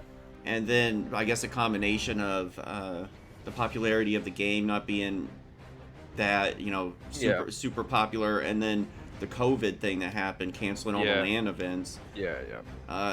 They really, I guess they had no choice but to back it down a little bit. But... Yeah, I mean, it's hard now because you think like, I don't know too much about what TC's doing in their studios and stuff like that, but obviously they're working from home and being, you know, safe and doing all the guidelines, but it's probably quite difficult trying to create a game. I mean, look at Cyberpunk, for instance. That game was created, but how many bugs did that come out with? You know, and they had to do an update, and this is what happens. If you're going to try and it just sucks. No one saw it coming. It's whatever. It's here. Like, we have to deal with it and you know, adapt to it. I mean, it does suck because I've seen, you know, Jim Bob. Everyone pretty sure knows Jim Bob. He worked at TC. He was saying that he wants to get support and he wants to do this, but you know, COVID hit and it's just difficult for some of these regions to get the kind of support from them. I mean, it's hard for me to say, but I would, in an ideal world, I would love for some kind of ping is the main issue, and then the second issue would be how the game is almost. I mean, I prefer the game now than previously. I did enjoy the game at the start, but I do prefer the game now. It has gone through some major changes. I mean, back if you like, you were there, Star, for the Invitational, back on E-League, the game was completely different to what it is now. Completely different. I mean, TC understands or knows what's happening. That they're updating the game every operation or every, you know, halfway through an operation, so they know what's going on with the game. They're not, you know, they're not stupid. They're not dumb. They see what's going on. It's just, it's hard for them. You know, you think you put yourself in their world. You're a developer. You're trying to develop this game, help this game, see these things happening. Ping does suck, and I know more than anyone, ping sucks so much. You know, because for instance, Vital Sam, he's on 70 ping when he plays Eastern or you know, that kind of bit. And he knows what it's like, and he has to play the game almost differently to what it is like for Precision, for instance. He's on 1 ping, you know, so the difference in gameplay between the two of them is massive. And you know, you're not alone. I get it. You know, all we can do is provide like constructive criticism. If you start like bashing them and stuff like that, then why would they listen to you? You know, I'm sure if you was walking down the street and someone went, "Oh, I like that top, but it would be nice if it was inverted colors," and if someone else said, "I hate your top, it's shit, get it off, blah blah blah, get it, throw it in the bin," I'm sure you'd probably listen to the first person than you would listen to the second person, right? So you can give your feedback, that's great, but I would say do it in a, how would you want to be talked to? You know, would you be like a polite way, a friendly way, and a helpful way, and say this is good, but this, and this. Fine, that's cool. And you know, I'm pretty sure there's people out there who have done this, and that's great. You know, people appreciate what you do. I give my own feedback as well. I see things that happen in the game, and I personally give it back to TC. You know, I email them, I slide in, you know, their DMs and stuff, and sometimes I get left on red, and that's fine because as long as they understand that they've seen it and I put it forward, I'm not expecting a thank you or a pat on the back or anything like that because I want the game to be better and I want it to be healthy. So you know, I'm doing it for the overall. It's almost, I guess, the short term versus the long term. You know, like the blind side versus the long side. It's like in my ideal world, I'm trying to look at the bigger picture than my own personal game because I got, you know, some kid just up-A'd me and I'm on 50 ping because the game that did something and it's annoying. If I put that back and said, you know, this shouldn't be like this because I didn't want this, you know, and just give feedback. It's not, you know, it's not hard. It's easy. Just constructive, friendly, normal human being behavior feedback. Like, yeah, we're talking about Gears players though. We're talking. Yeah, we're talking about Gears players. I have everything that I've heard. Doesn't even surprise me. I've heard everything under the sun. Considering how many teams I've coached as well, it doesn't bother me anymore. Some of the streams I've seen as well, it's just whatever. But just be a normal person, man. It's not that difficult, honestly. It's really good. So would you advise a kid in the UK or, you know, Europe, if they wanted to be a professional Gears player, would you advise them to try to do that as being out of the North American region? Yeah, I would, because I don't know what's going to happen in the future. So I can't, you know, for instance, I think it was Dragons, I'm not sure how you say his name, but he was Europe and he went on to Elevate and he went into a team house. So he did it. He literally went from Europe to Latin and he played professionally, you know. And if other people probably hated on him and said, oh, he can't do it, he did it, you know. I'm the only European professional Gears of War coach. People have told me I couldn't do it 3 years ago, you know. People have said, I mean, you even just said just now, Matt couldn't get a Twitch partnership on Twitch through Gears 5 alone. He's did it. He's done it. He's there. It doesn't mean, if it doesn't happen, doesn't mean it won't happen, you know. So I can't tell what happens in the future. And the game, you know, I would say do it. If you've got time, do it. Especially now, you know, you have to stay at home, be safe and stuff like that. What else are you gonna do? You're gonna go outside? You're not allowed. You know, you got what's open right now? Nothing. Stay at home, play the game, get better, get good. You know, watch the pros, all this kind of stuff. Put the time and effort in, but at the same time, still, you know, stay in school, good, you know, all that good kind of good stuff. I don't want to be sat here saying just play games all day, but you know, just put your time and effort in when you can and how you can, because the game might develop into something, you know, much more bigger and bolder. And I can't see that, you know. I'm not the sixth sense. I can't see the future. It might grow bigger. TC might help out more European lands, stuff like that, more financial support, all this kind of good stuff, you know. So same with Australia, same with East Asia, and I would like to see all these different teams compete and stuff like that. Admittedly, like I think it was Agonize one time, he said, would you ever come back to competitive European Gears? And I was like, no. Like, why would I? Give me one valid reason, you know. I love my job. Like, I love what I do, you know. I thrive off of this. I go through hard times. I go through like depression, anxiety, just like any other normal human being. But what I love the most is when I get on with my team at night. I thrive. My brain opens up, and it's just, you know, I love my job like more than anything in the world, and I am not gonna quit anytime soon, ever. You know, I love getting onto Scrim. I love my team. You know, I love how teams play. So I mean, if I was say 16 years old and I'm playing this game, I would give it time, because you don't know what's going to happen in the future. If I told you, you know, 2 years ago that we're going to be in a pandemic and the lockdown's going to happen and you can't go outside and everything's shut, would you believe me? Probably not. So you can never tell what tomorrow happens, you know. So just after seeing that list of all the teams that you've coached and the orgs and stuff, I'm just curious. You're obviously happy with Vanquish now. Yeah. As somebody that has never been in an org, let's say, what would you look for to say this is an org I want to join? Because I even saw on the list, like I think it was Fable, right, that they got suspended. Yeah. So you've seen some good sides and bad sides of the whole org experience. As a kid, you know, I mean, like, you know, like that 16-year-old person you were talking about, not to say, you know, I was a kid or whatever, but, you know, as somebody coming up and they see these orgs, and a lot of people want to join an org, you know, they want to get in, whatever. What do you think of that? Should they pursue that? What should they look for? So if I was 16 years old, from my professional advice, I would look for an org that's helpful, friendly. If they've got any merchandise, for instance, if they send you any kind of What do you jerseys, mean by anything like that. helpful, though? What do you mean? If they can support you, if you're gonna stream or do some kind of content and they're happy to retweet, put you on their YouTube channel, just kind of back you up a little bit more, more of a boost rather than you doing it on their own. They can, advertise you on their streams, they can advertise you on their channel, they can advertise you on Twitter, social media, just, that little bit extra boost, for instance. But just helpful that kind of way. You don't want to get too involved too seriously because there's a lot of paperwork with organizations. So if you want to get bogged down too much on that, I would say play the game, get good, get better, hit a shot, and eventually you will get picked up by other players, and then more players, and then more players, and then more players, and you will go through teams, you'll go through like depression, anxiety, this team's bad, this is good, but again, just play the game, get better, have ideas, watch streams, watch the pros, you can do it, you can get better, you can do well, and then the org will come along to you. For instance, when I started in coaching, it was on my first rule break was like a Marder, for instance, which was hexes, actives, blast, flash, and handles. And that was at the beginning of sort of Gal 4, and that was just after I left my team. On that, I was there, so it went from 4v4, or it went into 5. So we had to, that was from UE to 4.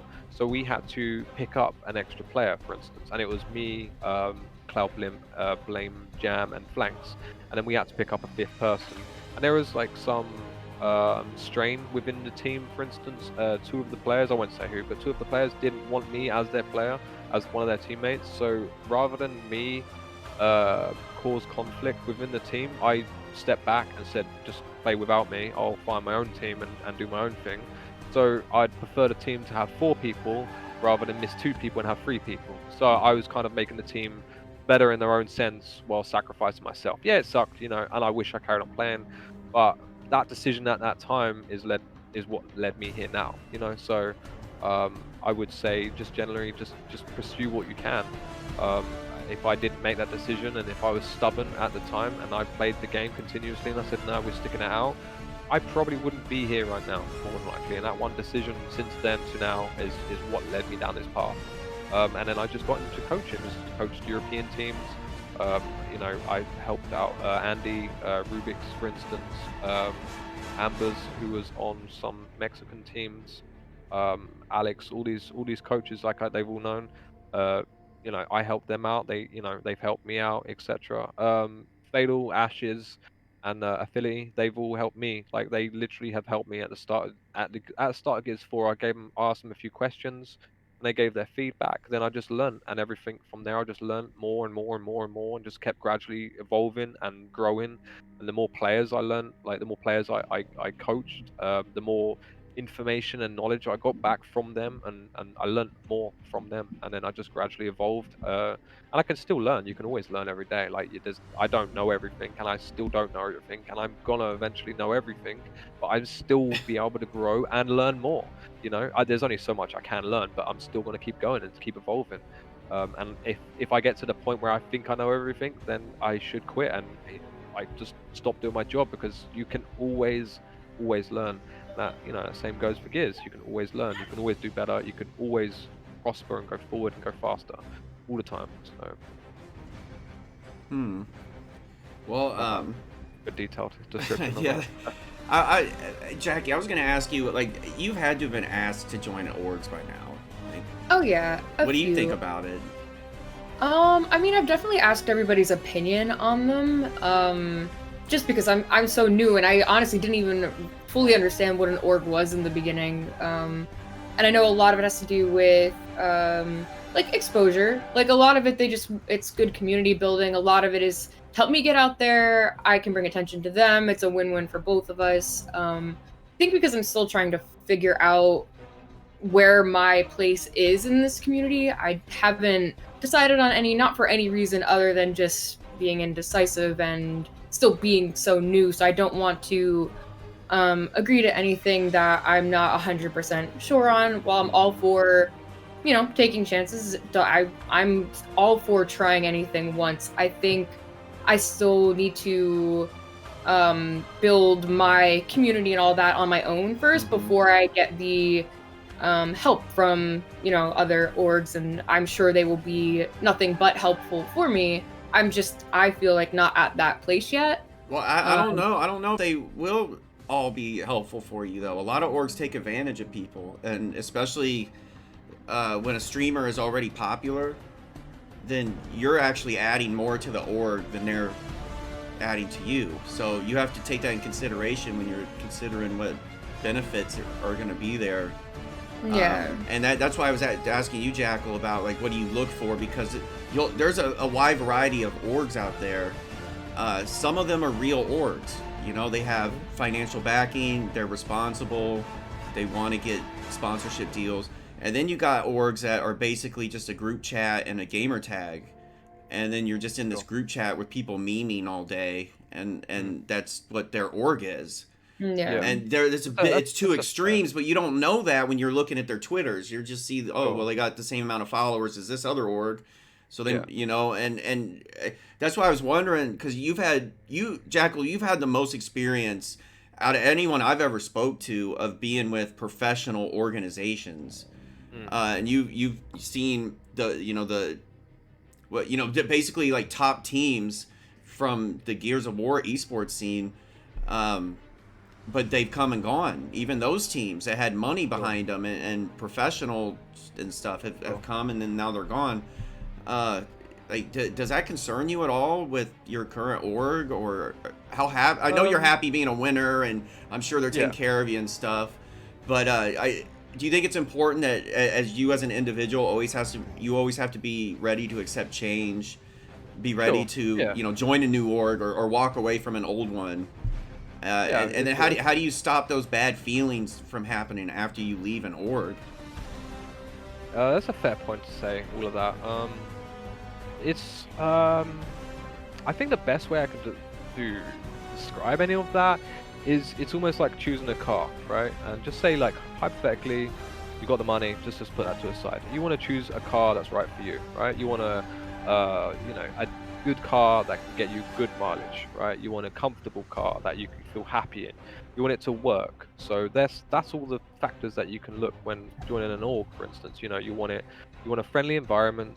I mean, the financial side, it depends on, I'm not sure about content creators, for instance, but obviously, these esport players, that's their job. So, financial does come into it, so obviously there is concerns with that, with players and stuff like that. It's just natural. It's like any job. I'm sure if they shortchange you at your job, you're not going to be happy because you're there doing a service for them, so, and you're doing it at your best ability. So, there's always concerns about that, but you always want to have a 50-50 between the org and yourself. Like you just said to Jackie, you don't want to get taken advantage of, and you don't want to take advantage of the org. You have to have this middle ground. They're there to help you get exposure and grow as an individual, a streamer, a player, or whatever. But you're also there for yourself to grow yourself and your content and your individual status on Twitch, as a YouTuber, etc. So you always want to, go in with an open mind, but not a closed book. You want to make sure that you're doing the right thing, but not locked down. For instance, for me, when I joined back in the day, there was Vivify, for instance, when on Gears of War UE. We had a couple of things, we got a couple of jerseys, that kind of thing. And the guy was cool, he was friendly, but he was just starting out with his organization. I'm not sure what happened to it now. Like, I don't want to bash on any bad names on it because I don't know, if he's still out there, if he's doing a good job, if it's bad, I'm not sure. I don't keep up with it that much. But at the time, it was a good org. He had a lot of people. He had a lot of almost people to help him out with his org to grow. He had a lot of materialistic kind of things, like he had a jersey, a couple of controllers, that kind of thing, keyboards, whatever. So back then they helped us out with that. But you always want to go into an org and you want to just keep an open mind. If you've got any kind of questions, ask. No harm in asking. If you're saying, well, what does this concern? Can I have this? Can I do this? You know, can I say this? Because I'm sure, you know, some streamers out there, like I know most Gears streamers will be swearing when they're playing Gears. It's only natural. I get it, right? So, you know, can you swear? Are you allowed to swear? And I know it's a stupid thing to ask, but your organization might, you know, frown upon you doing that, for instance. And because at the end of it, you're advertising them, right? So you're advertising that org, and does that org want to look bad because you're swearing? Probably not. But at the end of it, if they're an organization that knows what they're dealing with, then, you know, more than likely they're like, okay, it's fine. Just don't be an idiot, right? Just don't do, you know, the things that everyone else does. You know, just don't be that guy, you know, at all. And I'm sure everyone knows what I'm talking about.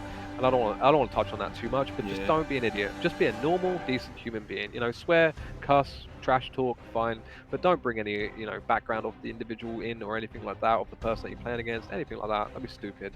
You know, just keep it friendly, household.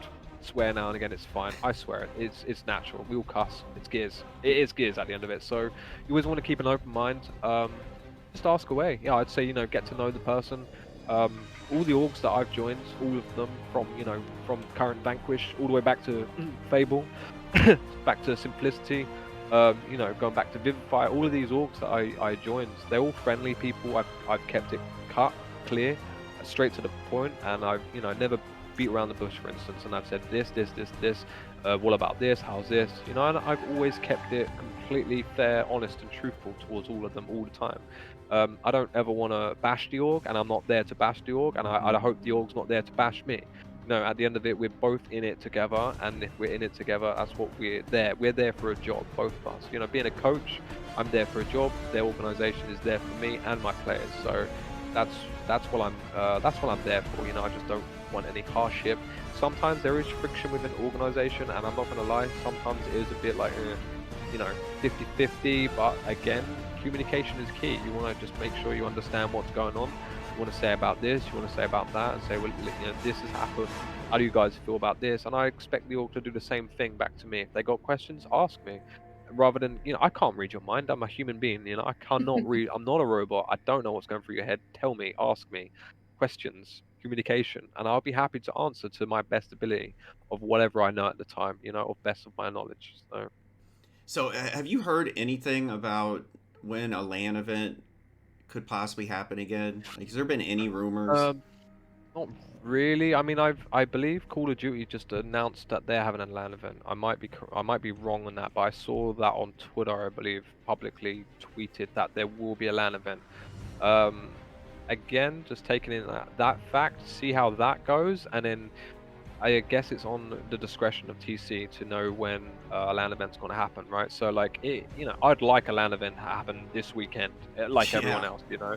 But they have to take in consideration, you know, people's health, well-being.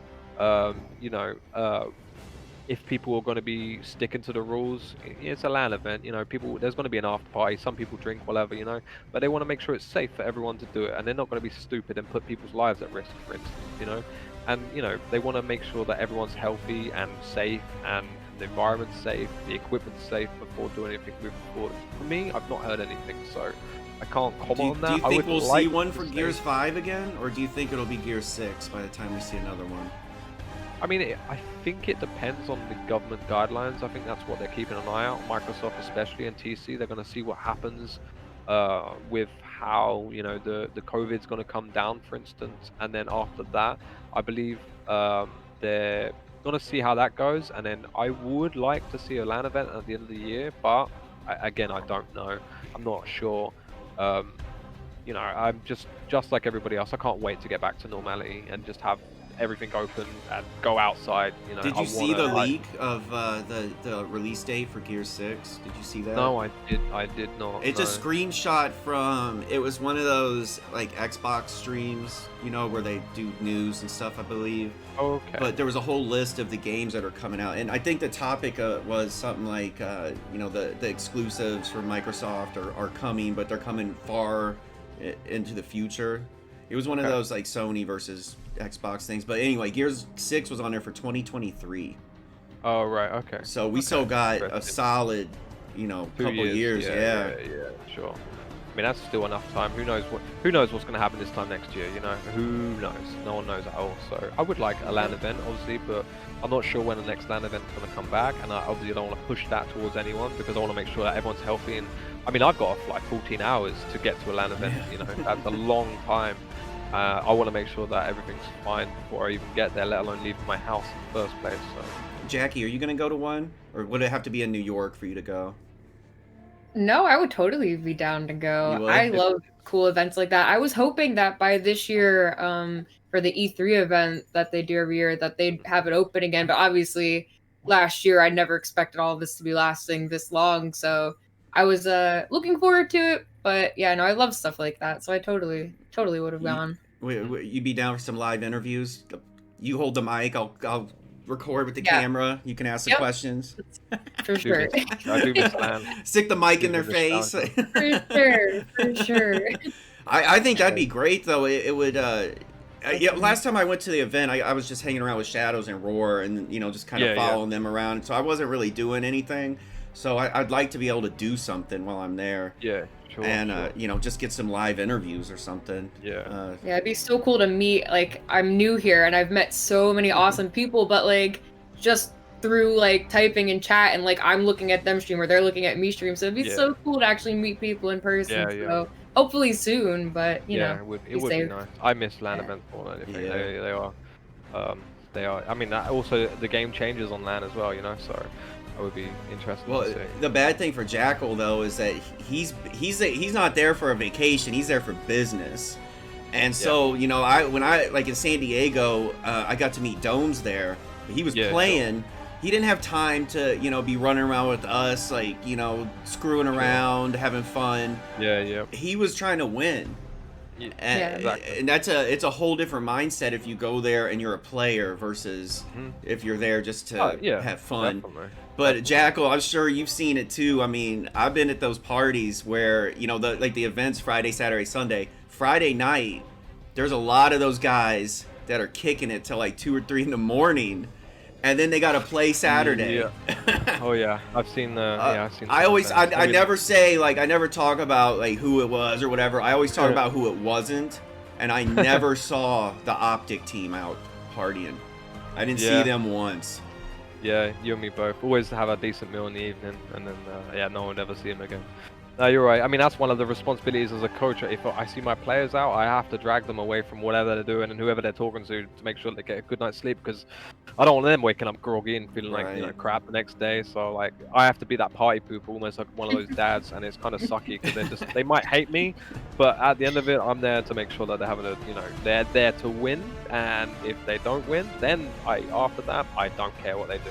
But I'm there to make sure that they are healthy, happy, in bed 9 p.m. at night with full stomach. Can you talk about the extra pressure that's on you for being at a LAN event when you got the lights on and the cameras are there and all the people are there? It's got to be extremely.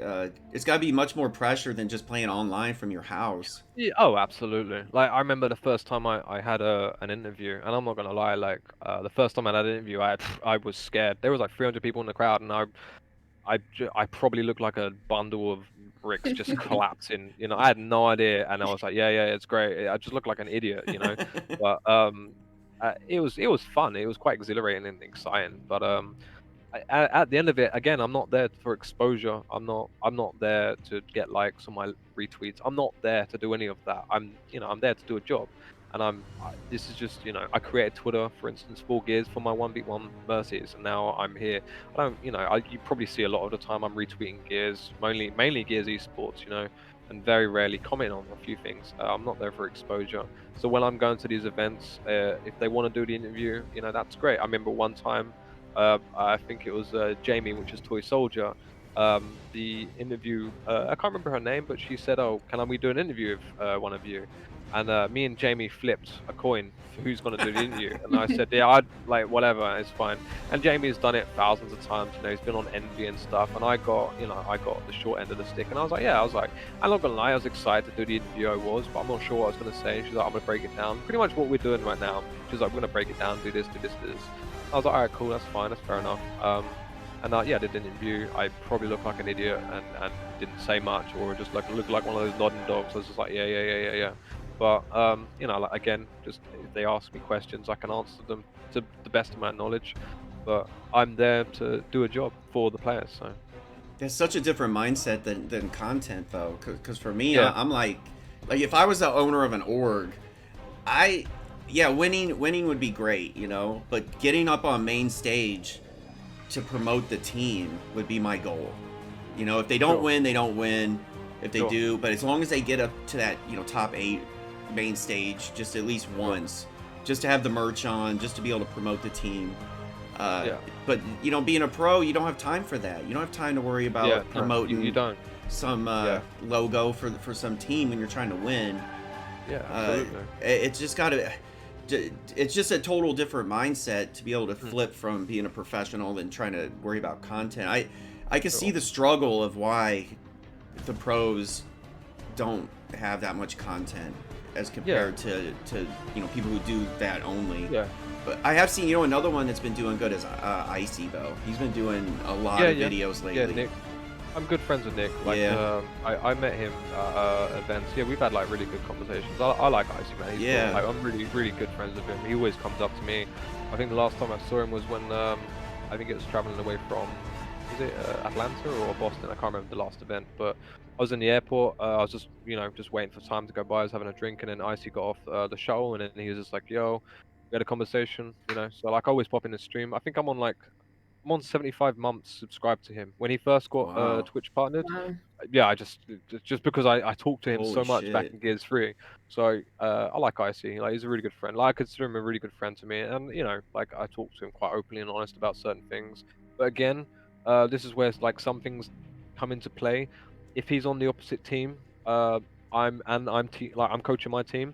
I'm telling you to kill Icy, and I expect nothing less from him, you know. But outside of the game, I'm his friend. Yeah. Inside the game, he's my enemy, and I'm sure that's the mindset that he has. And if he hasn't, then you know, he needs to look at it in a different way. And I'm there to do a job, and he's there to also do a job. But outside the game, we're friends, you know. And that's where you need to get that maturity in your brain that's okay to have. Like, just because I'm like, yeah, you know, Icy shit on you, or you shit on Icy, whatever, in the game, that's okay to have. It's called a competitive nature, you know. So like, outside the game, I'm good friends, GG, all good. I might be salty a little bit whether we win or lose against them, you know. But at the end of it, it's you know, it's just competitive nature, and that's where you need to have the understanding of it's okay to be friends with someone outside the game, whether you've just played against them or not, you know. So Well, it's he's a real nice guy. All my interactions with him, he's been a yeah. great guy. He won a contest in my stream for a Oh, pop, nice. like a Gears pop, Oh, and cool. I was doing a lot of them. And Jennifer was doing the shipping, so she sent him the pop, but it was the wrong one.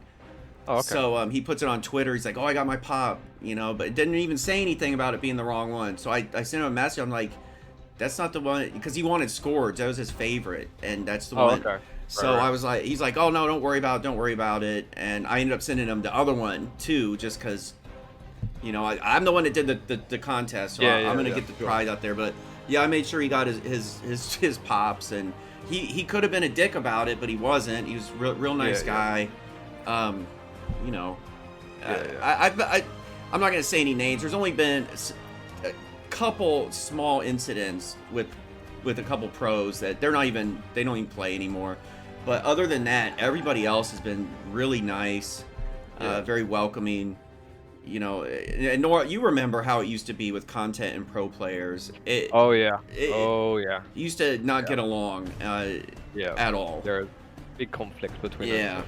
and now Yeah. I think the pro players have seen the value of the content guys, and I think the content guys have seen the value of the pro players too. So Sure, sure. there's It's and there's a lot of crossover now too. I mean, you know, you got yeah. pros doing more content, and then you got some content or people that started in content that are now pros.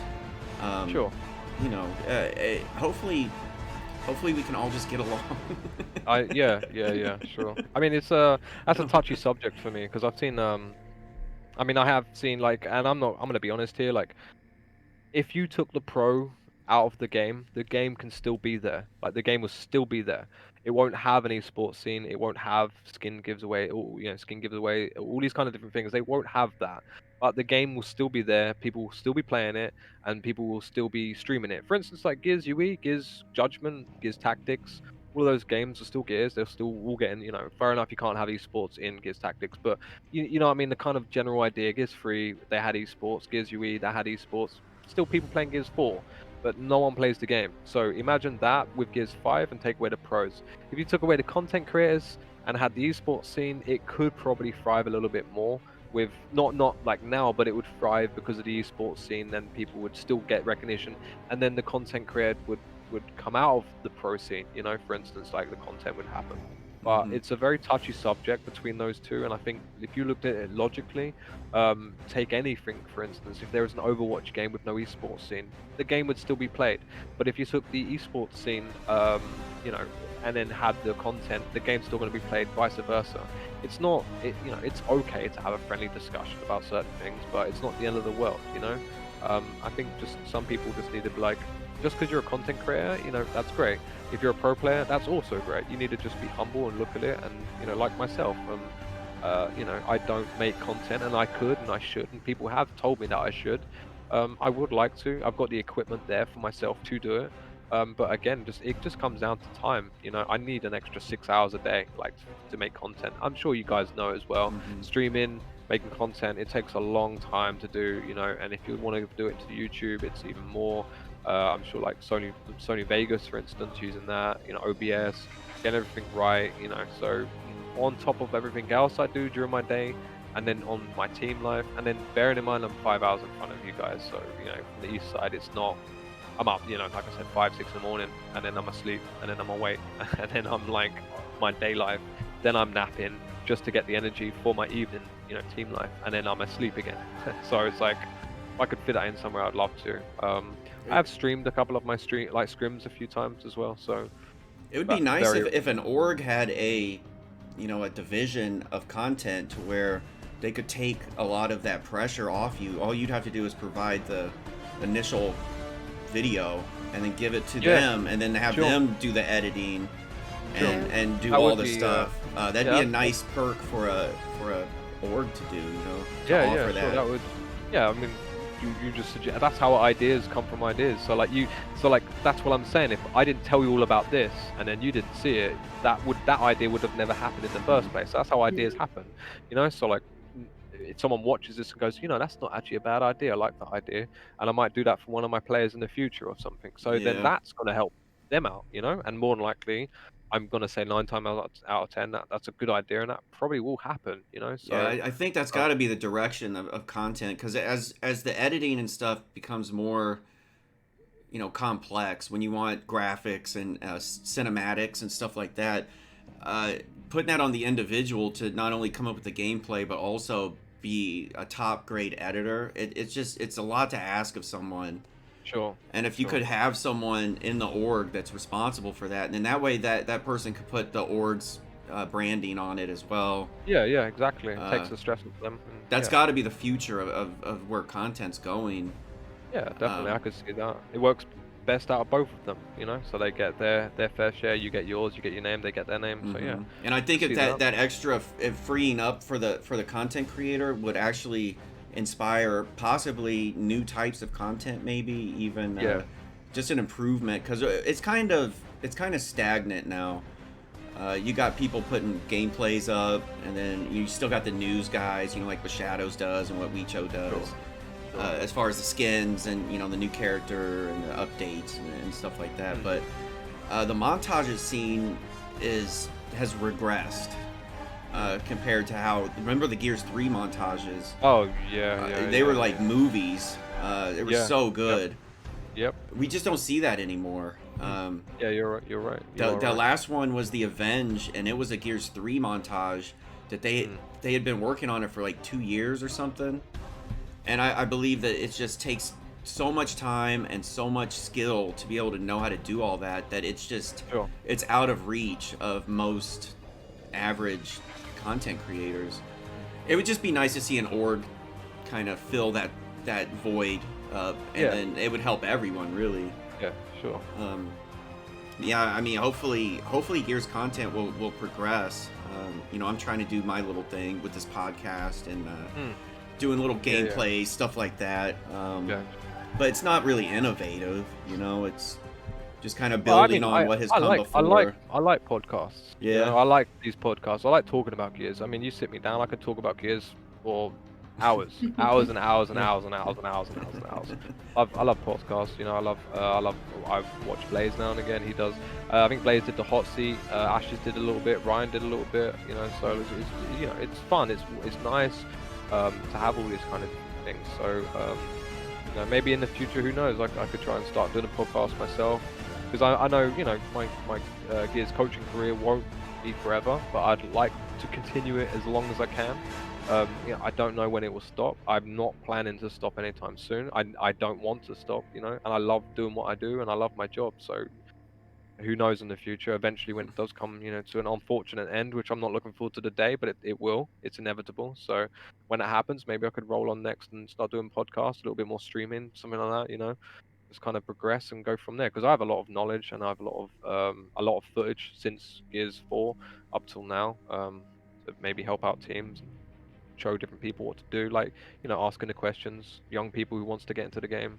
Well, I'm sure as long as Gears of War has esports, that you'll be a part of it. I mean, there's a lot of recycling. Not that, don't take that as an insult. There's a lot of recycling of the players in Gears. There's a lot of the OGs are still playing and still succeeding. You know, having success. Sure. And maybe that's just the nature of the game. The more experience you have with it, it's amazing how a game that's easy to learn but very difficult to master. And I'm still learning things on the game. I still can't do every shot. There's a lot of stuff I still can't do. And I play this game every day for years and years, you know? So there's always going to be room for experts like you to come in and help, even people with a lot of experience. I mean, I can tell, I mean, I'm there, look at it, I'm like there to tell my player to do a better job, even though I can't do their job, but I'm still there to tell them to do a better job. I know it's very hypocritical of me, for instance, but I'm an extra person who understands the environment, understands the gameplay. I can't hit every shot. You know, I'm a professional Gears coach. You'd think I'm the best in the world, but I am old.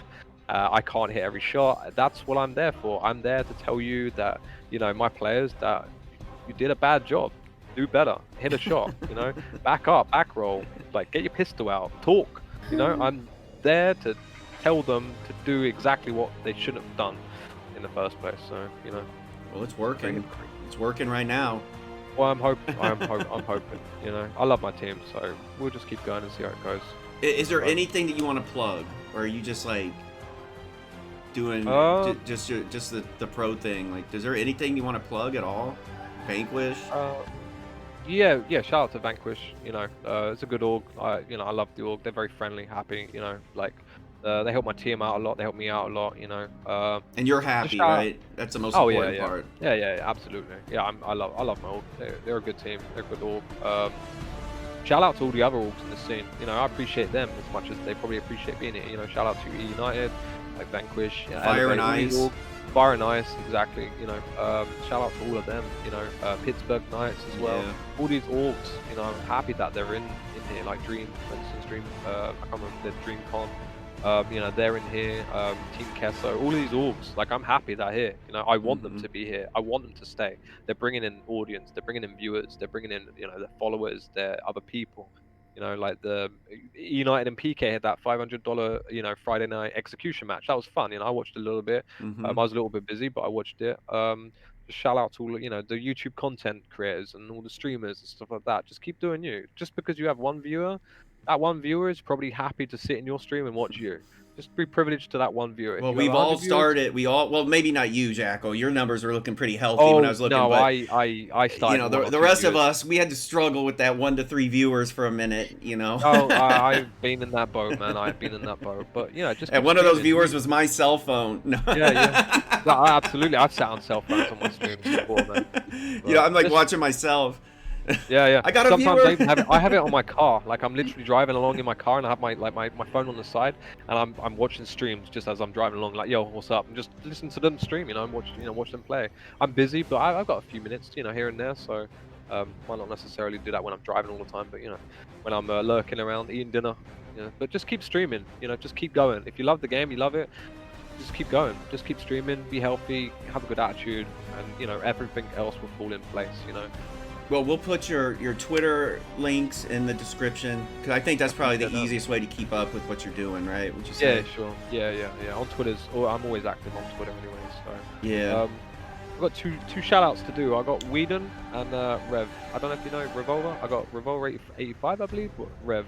Those two, I've known them for such a long time. Whedon and Rev, they've been incredibly supportive of me personally since back in the day. Both European, both really cool guys. Like they know who I am. I know them inside and out. You know, we talk a lot, and I just appreciate their support. Like from day one, literally day one. Those two are epic people. Really appreciate it. You're lucky to have people like that in your life. Yeah, absolutely. Yeah, I can talk to them a lot. You know, I don't always interact with them every day, but I wish I could. But I'm just a very busy man. And when I say busy, I'm not joking. You know, Sundays is a good day to hit me up. You know, Sundays I'm sitting down and just eating some food, watching some TV, having a break away from everything. So if I do stream, you know, I appreciate everyone comes by. Any questions you have, always my DMs are open. You know, any without pushing the limit, I will answer your questions. You know, if you're going to be a bit of an idiot towards me, I will probably block you. If you're a fair, constructive criticism towards me, that's cool. But if you've got open, honest questions you want to ask me, then go for it. You know, a few times I've jumped in and out of scrims and helped people out in scrims, girls teams, guys teams, amateurs, Europeans. At the end of it, I love Gears, and you know, if you ever see me around, if you ever want me to jump on, if I'm ever free, let me know, and I'll be more than happy to jump in your scrims, just give you some advice. You guys heard it here, free evaluations. Just message. Yeah, I'm more than happy. Message Jackal. He'll be right there. He'll tell you how bad you are. I think. Obviously, my team comes first, but if I'm free, I'm joking. I'm joking. Nah, you're fine. You're fine. But yeah, hey, Jackal, thanks so much for coming on and giving us a little glimpse of the pro life. You know, I mean, I know a few pros, but I don't really get a chance to have like this type of an in-depth discussion about, you know, just how things work and your views on stuff. But thanks so much for coming on. Jackie, you'll be streaming later, right? I will, yes. So Jackie's been doing like twice a day, or pretty much lately, or yeah, full time. If my schedule allows, yeah. Okay, cool. So Jackie Quacky will be streaming. Jackal. There's a lot of Jacks going on, okay? We got Jackie, she'll be streaming. Jackal will be coaching. I'll be streaming. You know, I stream every day as well. But thanks, everybody, for watching. Hopefully you enjoyed it. Next week, we'll be back. I'm assuming we'll have Shine and Onyx Guard back, but you never know. Who knows what's going to happen? All I know is that we're going to record another episode next week, and it will be up on the YouTube. So thanks, everybody, for watching. If you enjoyed the episode, please hit that subscribe button. Hit the thumbs up. If you didn't like it, hit the thumbs down. Leave us a comment. Give us some feedback. And we'll see you next week. And now here is Chase OP with just the tip. Yo, what's up, guys? It's your boy Chase, and today I have a quick movement tip for you guys in Gears 5. And what I wanted to discuss today was simply the this like looseness that your character has in this game that no other Gears. It's not like this in any other Gears. But in this game, there's like this looseness where if you bounce wide, and you cut back with the left stick, just like this, your character would do a counterclockwise 360 and be recentered again at the end of it. And I'm sure you've all done this at least on accident, but this is actually the perfect spot to practice this. But I actually think that this is worth getting consistent at.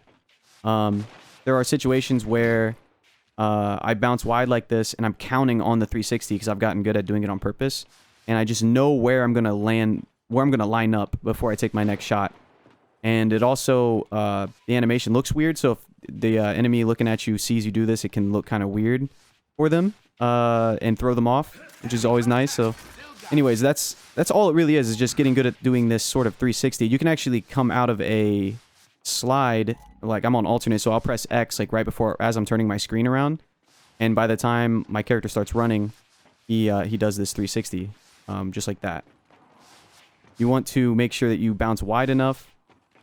If you don't want to do it too early either, but it's kind of hard to explain. I mean, this is why I have my controller overlay, so hopefully that helps. But it's not going to work if you don't bounce wide enough that it looks like your character's going to take cover backwards like this, and you're going to cut back with the right stick at the right time. And you have to move your right stick, which you're aiming with. You have to move that to the right a little bit. like that.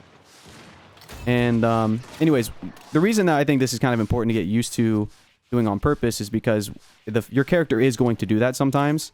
And it's the fact that it's inconsistent that will throw you off. I mean, who hasn't been in a shoddy battle where you're fighting somebody and all of a sudden you did this 360 that you weren't accounting for, and then all of a sudden you're like, whoa, and your fucking shot is off, or it doesn't do the 360 and it cuts back like this, and it's this inconsistency that would throw you off. So I think that this is definitely something worth practicing. Again, this is, I think, the best spot to do it in.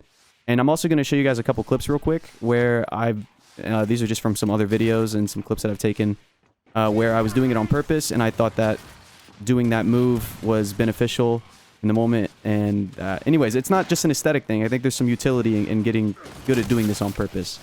And anyways, this is just a quick tip. This is all I got. Pretty soon I'm going to be doing a whole breakdown on alternate and answering a bunch of questions about it and my control scheme with paddles and all that shit. So that's coming up very soon. I appreciate you guys for watching.